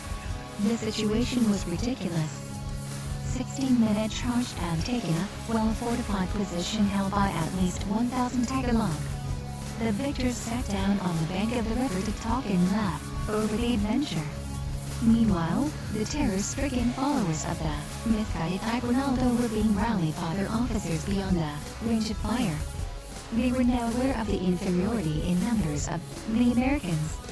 To capture and hold the enemy's works was not a part of Van Alsto's instructions. Now realizing this, he decided to return and report. The men were called together, and the start began for the return. But the bridge, in their wild advance over that frail structure, it had been so shaken that it had fallen into the river and was washed away. The stream was full to the banks and too deep to wade. Not a third of the men could swim it with their arms and accoutrements. The rebels were every minute drawing near and intensifying their fire. They were truly between fire and water. There were no boats to be had, nor could the time be taken to construct a raft of bamboo poles. On came the howling, revengeful, murderous black devils, frenzied by the recent defeat by this inferior party. The leaders were frantically waving their swords over their hands and shouting words of encouragement to their men, offering rewards to the first to re-enter the trenches. Our diminutive army was now on the defensive. They leaped into the ditch and began to take pot shots at the more daring of the rapidly approaching mass, determined to hold the place or die in the attempt. Indeed, there was no alternative. They succeeded in arresting the van. The enemy in turn sought shelter and began a fire that results, for 2 Americans were soon rendered hors de combat. The trench, not affording as good shelter from the side from which the insurgents were approaching as on the other side. This long-range duel kept up for many minutes. Ammunition grew scarce and was finally exhausted, Van Austell alone retaining loads in his revolver. From the slackening of the American fire, the rebels soon became aware of their scarcity of cartridges, and again began a mad rush for the trenches. Nothing remained for the bold little band to do but to meet them with the point of the bayonet and sell their lives at a precious price. The unhurt members of the detachment rallied around their gallant leader with bayonets fixed. Now the foremost of the wildly rushing horde was within 100 yards. A brilliant thought struck Sergeant Schreiner. He ran forward, grasped a Mauser near one of the rebels who had fallen when the trenches were taken, undid the belt of the lifeless owner, buckled it around his own waist, and returned to his comrades. All followed his example. With their own arms and ammunition, the advance of the bloodthirsty enemy was again checked. With the newly acquired arms and ammunition, the brave little band inflicted a decided injury to their would-be slayers. Now every shot was expended with the greatest caution. Again the American fire slackened, and again the stubborn insurrectos rushed forward. At last the recently acquired belts were empty. There was now no further hope. With renewed shouting and rending the air with their hideous screams, the twice-checked enemy came madly on. Once more the defenders rallied to meet their deaths together.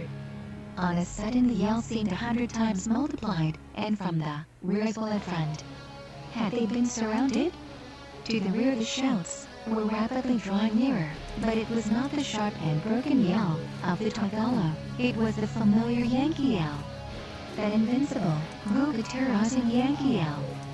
500 brave defenders of the Stars and Stripes had heard the first firing when the trenches were taken, and immediately started to the rescue of their comrades. Upon his return, Carballado reported that he found the enemy. Paterno, the disgraced mascot. Ostracism in monkey society. There is a certain analogy between the Chinaman's pigtail and the prehensile appendage of that very astute little animal, the monkey.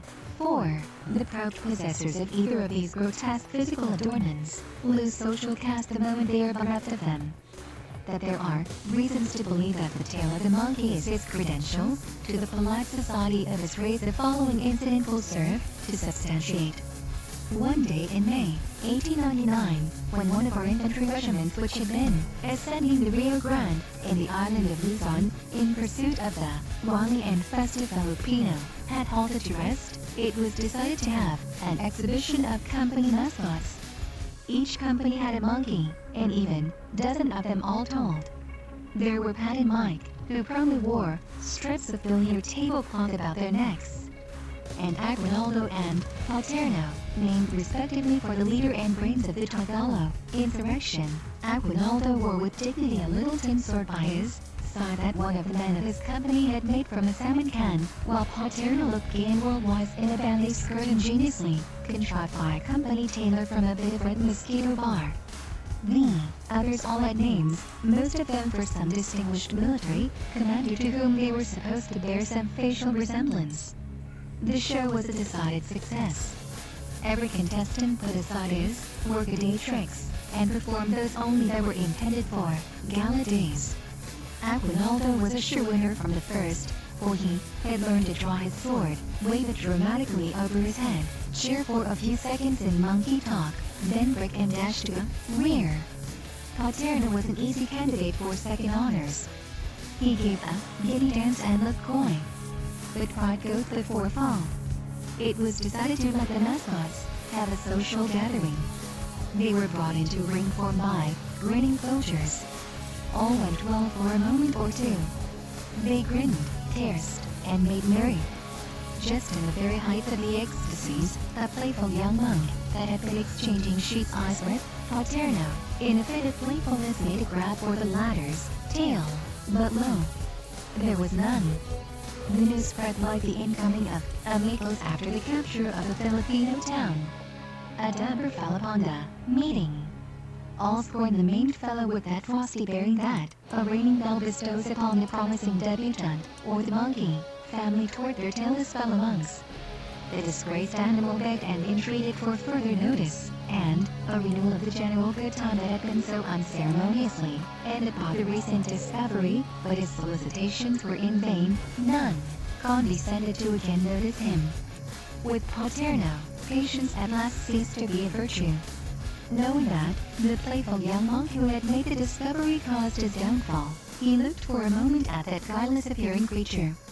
The expression of his face rapidly changed from a look of entreaty to that of ferociousness.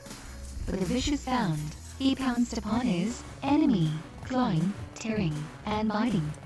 The other members of this solemn gathering simply separated the belligerents, none daring to do harm to the socially ostracized fellow. Finally, giving up the struggle, Paterno withdrew from the crowd.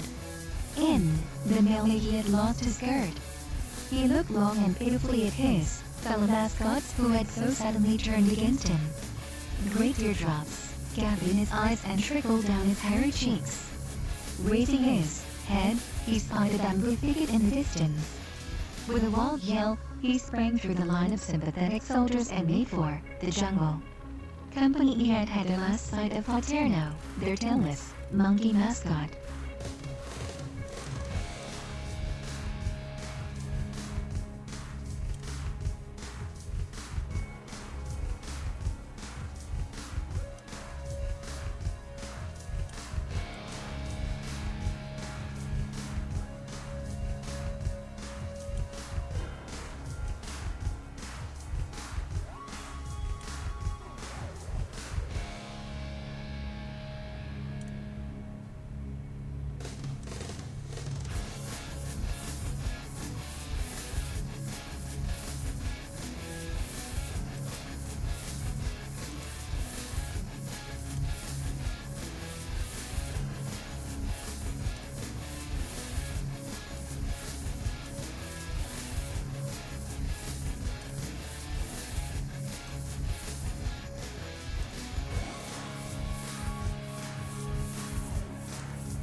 Wow.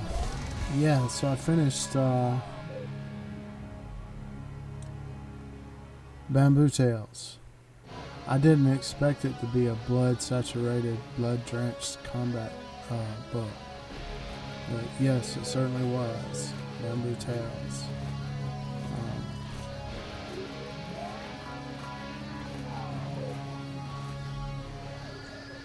So...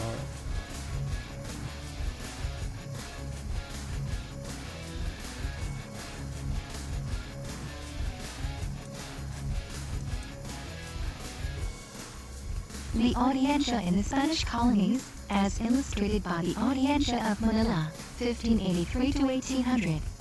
By Charles Henry Cunningham, Penthouse D. Adjunct Professor of History in the University of Texas. University of California Press, Berkeley, 1919. Preface. It seems proper to say at the outset that a general study of the Spanish colonial system convinced me of the need of an extended investigation of the Audiencia, which was the central institution in the colonies. It was, however, the circumstance of my being situated in Manila for some years and thus having at my disposal the original documents bearing upon the history of the Audiencia which was situated there that led me to study this particular tribunal.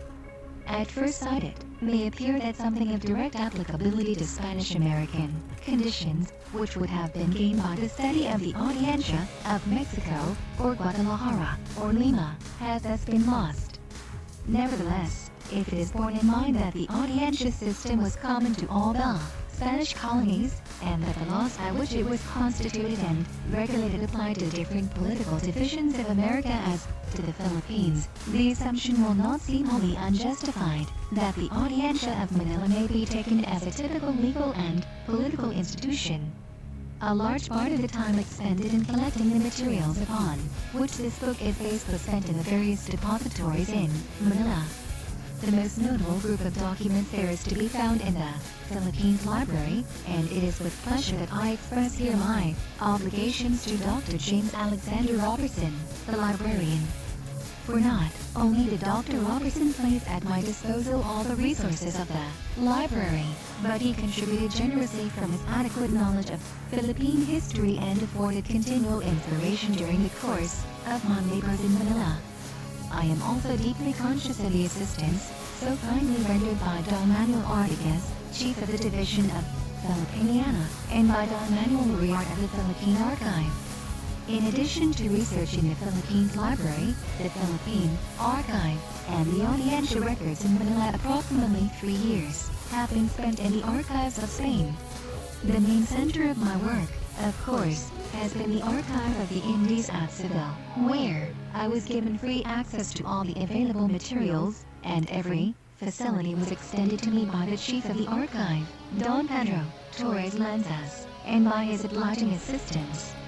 I am also indebted for many courtesies to Don Miguel Gomez de Campello of the National Historical Archive at Madrid, and to Don Juan Montero, Chief of the Archive at Simancas.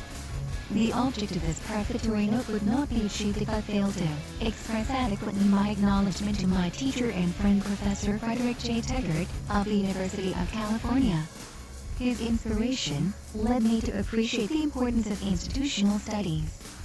His continued encouragement has helped me over the hard places in the work, and I am conscious now of the extent to which he has sought, by vigilant criticism, to guard me against precipitousness. I am indebted to Professor Herbert Bolton for valuable aid and for advice in the final presentation of the manuscript, to Dr. Charles Wilson Hackett for a systematic revision of the bibliography and of the footnotes, to Professor E.C. Barker for advice and assistance, to Professor W.R. Shepard and Professor Francis S. Filbert for their criticism of portions of this book, and to Messrs.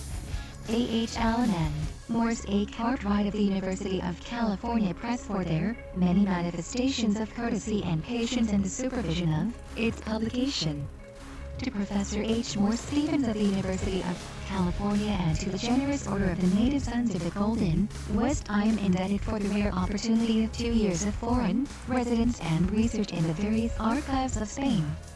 Finally, my greatest indebtedness is to my wife, who has cheerfully given up the pleasures and conveniences of life among friends and home surroundings to accompany me to less pleasant places, in order that I might succeed in the work which I have undertaken. Charles H. Cunningham, University of Texas, Austin, Texas, March 1, 1918. Contents. Pages. Preface V.I. Introduction 1-7. Chapter I. The Audiences of the Spanish Colonies 8-31. Chapter 2. The Establishment of the Audiencia of Manila, 1583-1598, 32-82. Chapter 3. The Judicial Functions of the Audiencia, 83-120. Chapter 4. The Judicial Functions of the Audiencia, the Residencia, 121-159. Chapter V. The semi-judicial and administrative functions of the Audiencia, 160-192. Chapter 6. The Audiencia and the Governor, General Relations, 193-225. Chapter 7. The Audiencia and the Governor, the Military Jurisdiction, 226-258. Chapter 8. The Audiencia and the Governor, Conflicts of Jurisdiction, 259-303. Chapter 9. The Audiencia and the Governor, the Ad Interim Rule, 304-361. Chapter X. The Audiencia and the Church, the Royal Patronage, 362-409. Chapters I. The Audiencia and the Church, the Ecclesiastical Jurisdiction, 410-444. Bibliography, 445-462. Index, 463-479. Introduction. The Audiencia was primarily a judicial tribunal. It has been considered almost entirely as such by these modern historical writers who have referred to it in passing. Its legislative, administrative, executive, and ecclesiastical functions have received little attention. This may be owing to the fact that little or no documentary study of the Audiencia has heretofore been made. A great deal of attention has been devoted in this book to the non-judicial functions of the Audiencia. A chapter has been given, indeed, to its purely judicial activities, but the chief purpose of this investigation has been to show that the Audiencia was more than a court of justice, and to bring out its governmental and ecclesiastical functions. This study will be confined, chronologically, to the period extending from the time of the creation of the Audiencia at the close of the 16th century to the end of the 18th. This limitation is advisable, first, because the vastness of the subject requires it, and, second, because the Audiencia become more concerned with judicial and less with administrative, political, and economic affairs through the constitutional changes which were made at the close of the 18th and at the beginning of the 19th centuries. The Audiencia thus loses its interest from our present viewpoint after the 18th century. Again, it may be said that owing to the loss of colonies by Spain in the early 19th century and the general anarchy that prevailed after 1810, a continuation of an intensive study beyond that period would be without value because its subject matter would be no longer characteristic. In assuming that the Audiencia of Manila was typical of all the audiencias in the Spanish colonial system, it is not claimed that the tribunal in the Philippines was identical in every function and detail with those of the other colonies of Spain. It is no doubt true that local conditions brought about pronounced differences and that each audiencia had its own local characteristics and powers which differed from those of the others. The subject is so vast, however, and the research required for a comparative study of all these institutions would be so extensive that it would occupy more than a lifetime to complete it. The main interest of this investigation does not lie in the organization, the scope, nature, or detailed powers of the Audiencia as an institution of the Philippines, but in its larger relation to the general field of Spanish colonial history and government. It applies to the entire field of Spanish colonial administration. It is related to the government of Peru, New Spain, Cuba, and other colonies wherein there were audiencias and where functions similar to those of the Manila Tribunal were exercised. The establishment of all these audiencias was part of the same movement, and the act of their creation was the product of experience gained in Spain through efforts at centralization there. The audiencias of the colonies were alike dependent on the Council of the Indies. Common institutions and departments of government existed in Spain for the control and regulation of the tribunals of the colonies. All were of equal judicial rank before the Council of the Indies, and cases appealed to the latter from the several audiencias were treated in the same manner and considered as having equal rank and importance. The general powers and attributes of these audiencias were prescribed in the same code, the Recopilación, and general laws and sigilos of reform were expedited from time to time and sent to the tribunals of all the colonies. Such is the basis, therefore, of the claim that this is in reality a study of the Audiencia as an institution, illustrated particularly by the history of the Philippines. A study of the Audiencia of any colony is concerned with all of the problems that came up in its life, with legal, political, ecclesiastical, and social conditions. It will be seen that the Audiencia was the one tribunal which regulated, checked, and often controlled both church and state in the colonies. It represented the king, and its duty was to see that the royal commands were obeyed. It was the royal Audiencia. Isolated as were the officials of the Philippines, in those distant seas, removed from any but the most remote influence of the home government, was set on all sides by hostile forces, and dependent on themselves alone. Conditions there present an especially favorable field wherein to note the ultimate possibilities of the authority of the Audiencia. It is the design of this treatise to examine conditions in the Philippines under the aspects noted, and to assign in their place in the history of Spanish colonization. The investigation of what was, beyond doubt, the most important and many-sided institution in the Spanish administration of the Philippines provides a means of approach to that larger field of study. A survey of the Spanish colonial system or a study of the government of any one colony will reveal the fact that political life and power there were vested chiefly in three institutions. Upon these the peace, prosperity, and security What is it, dear? of each Oh, colony boy. depended. These What? institutions were the Audiencia, the Oh, office dear. of viceroy, or captain general, and the church. By means of the two former, the royal interests in the colony were represented, and through the latter, one of the chief aims of Spain's colonial system was effected, namely, the conversion of infidels and the subsequent care of their souls. The church added to its own power in various ways. No study of Spanish colonial institutions would be complete which failed to consider the church as a political power. It is to a consideration you. of That these was three nice. chief factors of colonial I always appreciate a and gentlemanly, their interrelations chivalrous that thumbs the up. study will be dedicated. We're not vaporizing. After a review of the circumstances This is surrounding the rocks. establishment of Pay the to win, Audiencia bro. of Manila, we shall devote ourselves to a detailed study of the Audiencia itself. We shall first notice the Audiencia's A judicial function as a minigun. court of ordinary justice and secondarily as a court of residencia. The second part of this section will be See, I throw down concerning a status judicial barrier and on you. Oh, there he administrative goes. functions of the Good. Audiencia. I hit him a little The bit. title of I sure Captain did. General was primarily of military significance, and it was exercised alike by viceroys He went and through that governors. status barrier The like it official wasn't even there. designation of the former being my viceroy And I and was captain dead. general, and that of the latter Certainly being my was. governor and captain general.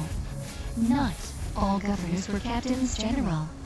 The viceroys in the larger divisions and the captains general in the smaller ones represented the king of the church and state in their several districts. Because these officials were so powerful and their duties so multitudinous, they came into contact with every department of the government. The audience came Oh, into relation no. with these officials most Matt frequently. King. It is Matt therefore King just necessary to stepped off study the edge. The governor and captain Now general you can first tell from it's the not a viewpoint bot. of his position as chief executive Because of the bots don't colony and step his off that representative edge. of the That's king. one thing I noticed about The them. frequency of I have the backed them relations right and up the identity in of their combat against the spheres of edge, and they'll authority be like suggest that we give attention to linear the along it, conflicts and then of they won't. jurisdiction of the governing audiencia. Finally, we shall take note of the occasions on which the audiencia assumed government, on the event of a vacancy, noticing the laws authorizing such action, and the principles underlying them. The importance of the church in the Spanish colonial system has already been alluded to. The extent of its power and the frequency and importance of its relations with the audiencia demand considerable attention. After studying the general phases of the relations of the audiencia and the church, we shall see that the tribunal exercised ecclesiastical authority of a very pronounced character. This power derived from two sources. First, from the authority that was entrusted to it by virtue of the royal patronage. Second, from its status as a court of justice with jurisdiction in ecclesiastical affairs similar to that which it had as an ordinary tribunal of justice. The above is an outline of the plan of this book. That which impresses the modern student most with regard to Spanish administrative machinery was its failure to effect deliberately the division of powers which, with our traditions, we consider essential to a well-balanced government. The terms executive and judicial are employed in this book, as they were in Spain's colonies, to designate functions rather than departments.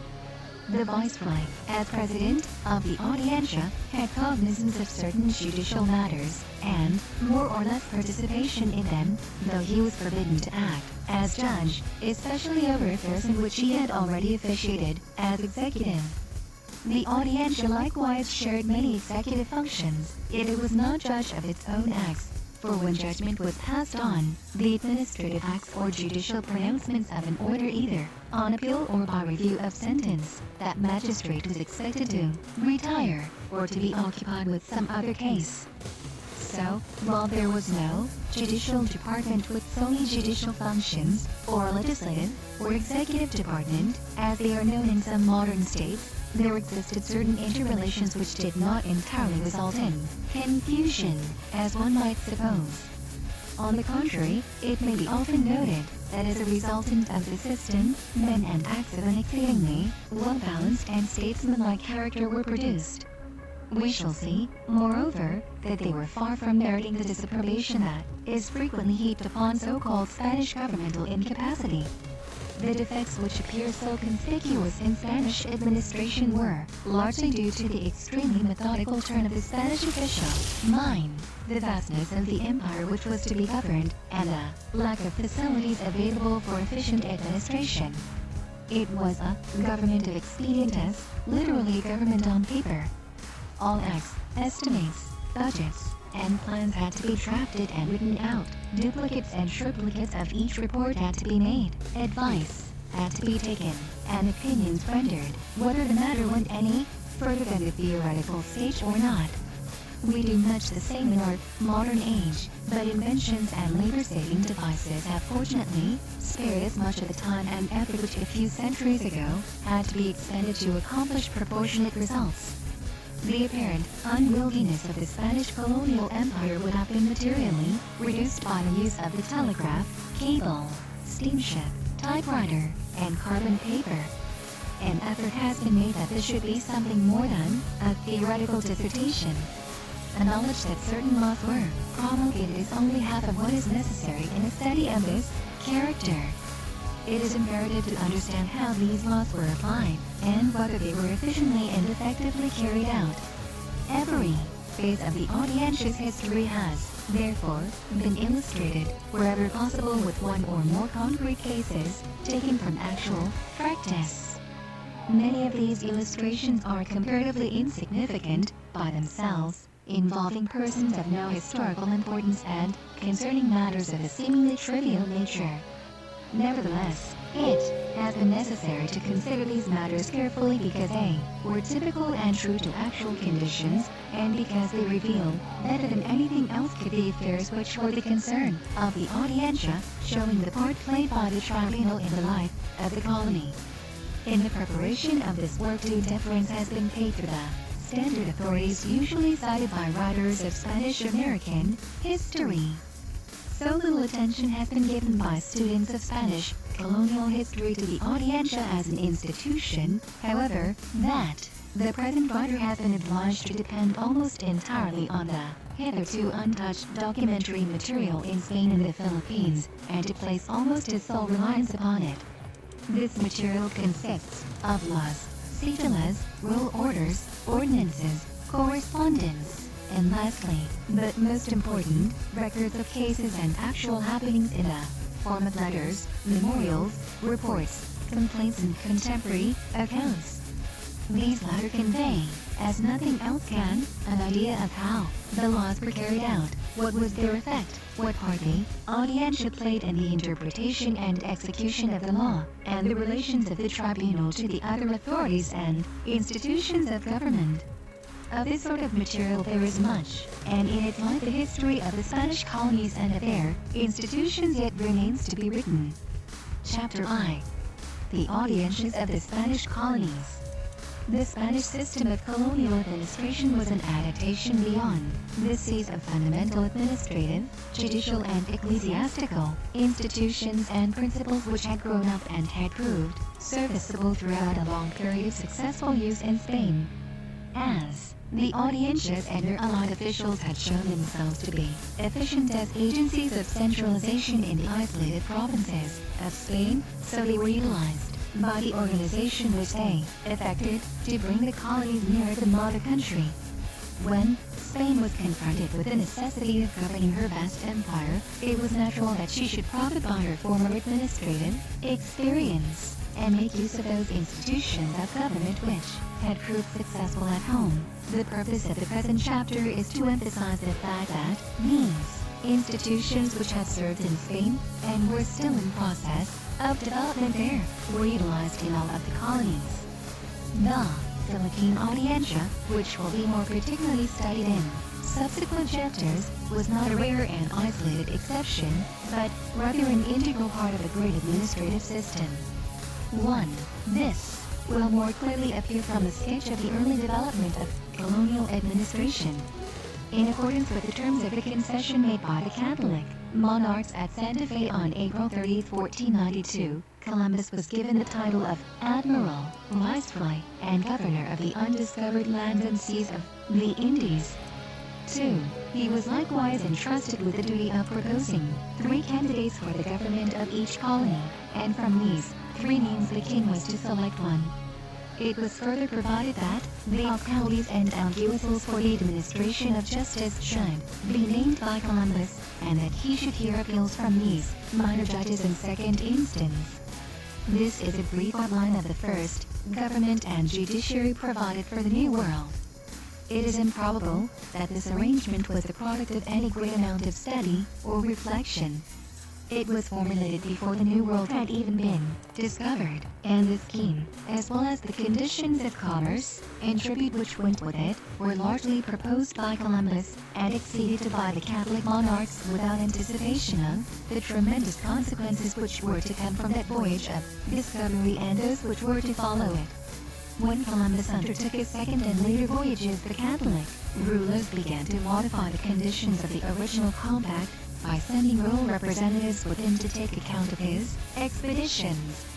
the difficulties which Columbus had in the government of his West Indian colony are too well known to be more than referred to here. Through the influence of Fonseca and the gradual realization of the tremendous size and importance of the new dominions, the rulers of Spain began to feel that a mistake had been made in granting to this Genoese sailor and to his heirs the complete proprietorship and government of this distant empire. The abrogation of the contract was a natural consequence. It was the repudiation of the colonial system which had been created in the dark and formulated without a knowledge of the conditions and problems to be met. Such an arrangement was foredoomed to failure, and if the colonies were to be administered successfully, reform was necessary. In 1507, the towns of Espanola petitioned the king for the same privileges and forms of government as were possessed by the towns of Spain. The request was granted, and municipal rights were bestowed upon 14 towns. These concessions included the privilege of electing their own regidors and alcaldes ordinarios and the right of local legislation and administration of justice. The principle was subsequently enunciated that, inasmuch as the kingdoms of Castile and of the Indies are under one crown, the laws and the order of government of one should be as similar to and as much in agreement with the other as possible. Our Royal Council, in the laws and establishments which are ordered, must strive to reduce the form and manner of their government to this style and order by which the kingdoms of Castile and Leon are governed and ruled, to the extent that the diversity and difference of the lands and nations permit. 4. In 1511, a tribunal of independent royal judges was constituted in the colony of Espanola to try cases appealed from the town magistrates and the governor. 5. This judicial body may be considered as the predecessor of the Royal Audiencia, which was established 15 years later. The organization and purpose of the tribunal were exactly similar to those of the courts existing in the frontier provinces of Spain before the establishment of audiencias. The chief reason for its creation was the need of checking the abuses of an absolute governor. This tribunal was composed of 3 magistrates, who were possessed of the licentiate's degree, designated as alcaldes mayores, and appointed by the king. They were empowered to hear and determine appeals from the governor and from his tenientes and alcaldes. 6. These magistrates, acting collectively, became at once official organs for the expression of the needs of the colony in non-judicial matters, frequently presenting memorials to the Council of the Indies, independently of the governor. 7. The Crown had already assumed direction of the administrative and executive affairs of the colony of Puerto Rico on August 15, 1509, by naming a special governor for that island. On July 25, 1511, Diego Colon, son of the discoverer, was named governor of Espanola and of the other islands under the mainland, discovered by his father. This latter act of royal intervention did not confirm, but rather abrogated in practice, the claims of the same Colon to the inheritance of the provinces which had been given formerly to his father. This act maintained the preeminence and authority of the Spanish monarchs in these territories. 8. The further growth and development of the West Indian colonies, and especially the increasing Spanish population, called for the establishment of a more efficient tribunal of administration and justice. This need was met in the creation of the first audiencia in America, that of Santo Domingo, which was established September 14, 1526. The law, which has been cited already, providing that the administration of the Indies should be patterned in all ways after the governments of Castile and Leon, shows very clearly the natural influence of the early history and institutions of Spain. The audiencias established in the colonies were at first similar in jurisdiction and organization to those of Spain, which country had already succeeded in governing provinces that were, in effect, almost as isolated and as far from actual contact with the court as were the Indies. The Audiencia of Spain had proved of immense value as an agency of direct control.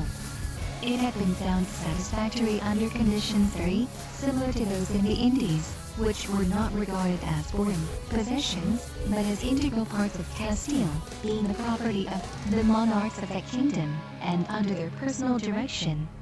Before proceeding with description of the growth of the audiencia system, it is desirable, first, to note the establishment in Spain of two organs for the administration of colonial affairs.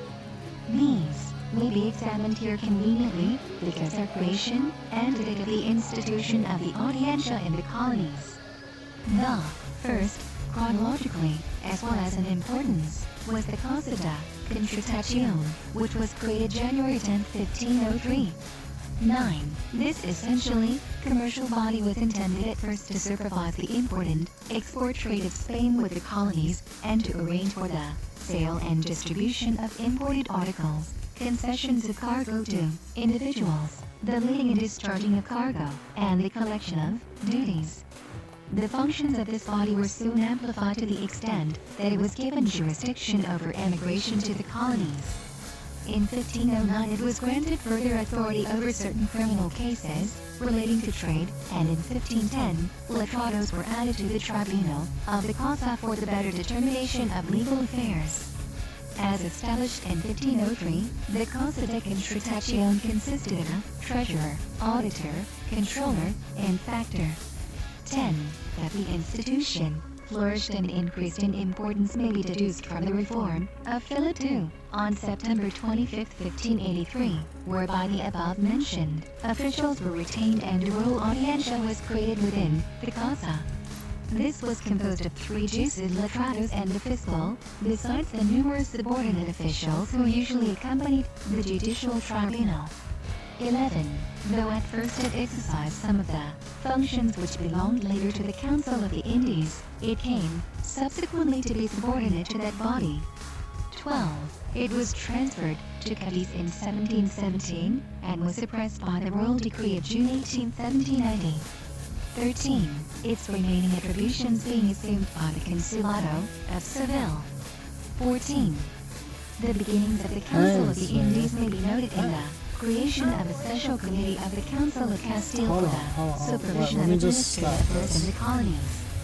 My This daughter was has 8 just years after come the on the scene. establishment of the Casa de I'm gonna have to leave Contratación, about when another need than the purely commercial, for I'm which gonna the leave Casa about- de Oh, let's have a Contratación big had car. served began to Don't be you wanna felt. get a big car? 15. The inadequacy of Okay, the okay. system devised Well, by ladies the and Catholic gentlemen, monarchs at we have Santa to Fe had end this already thing 'cause we become evident. Go hard. The problems of administration in the colonies were making clear the need of a more effective system of I'll try to regulation. be better about getting on. Just as the number of suits to be tried before the old tribunal de la Corte del Rey had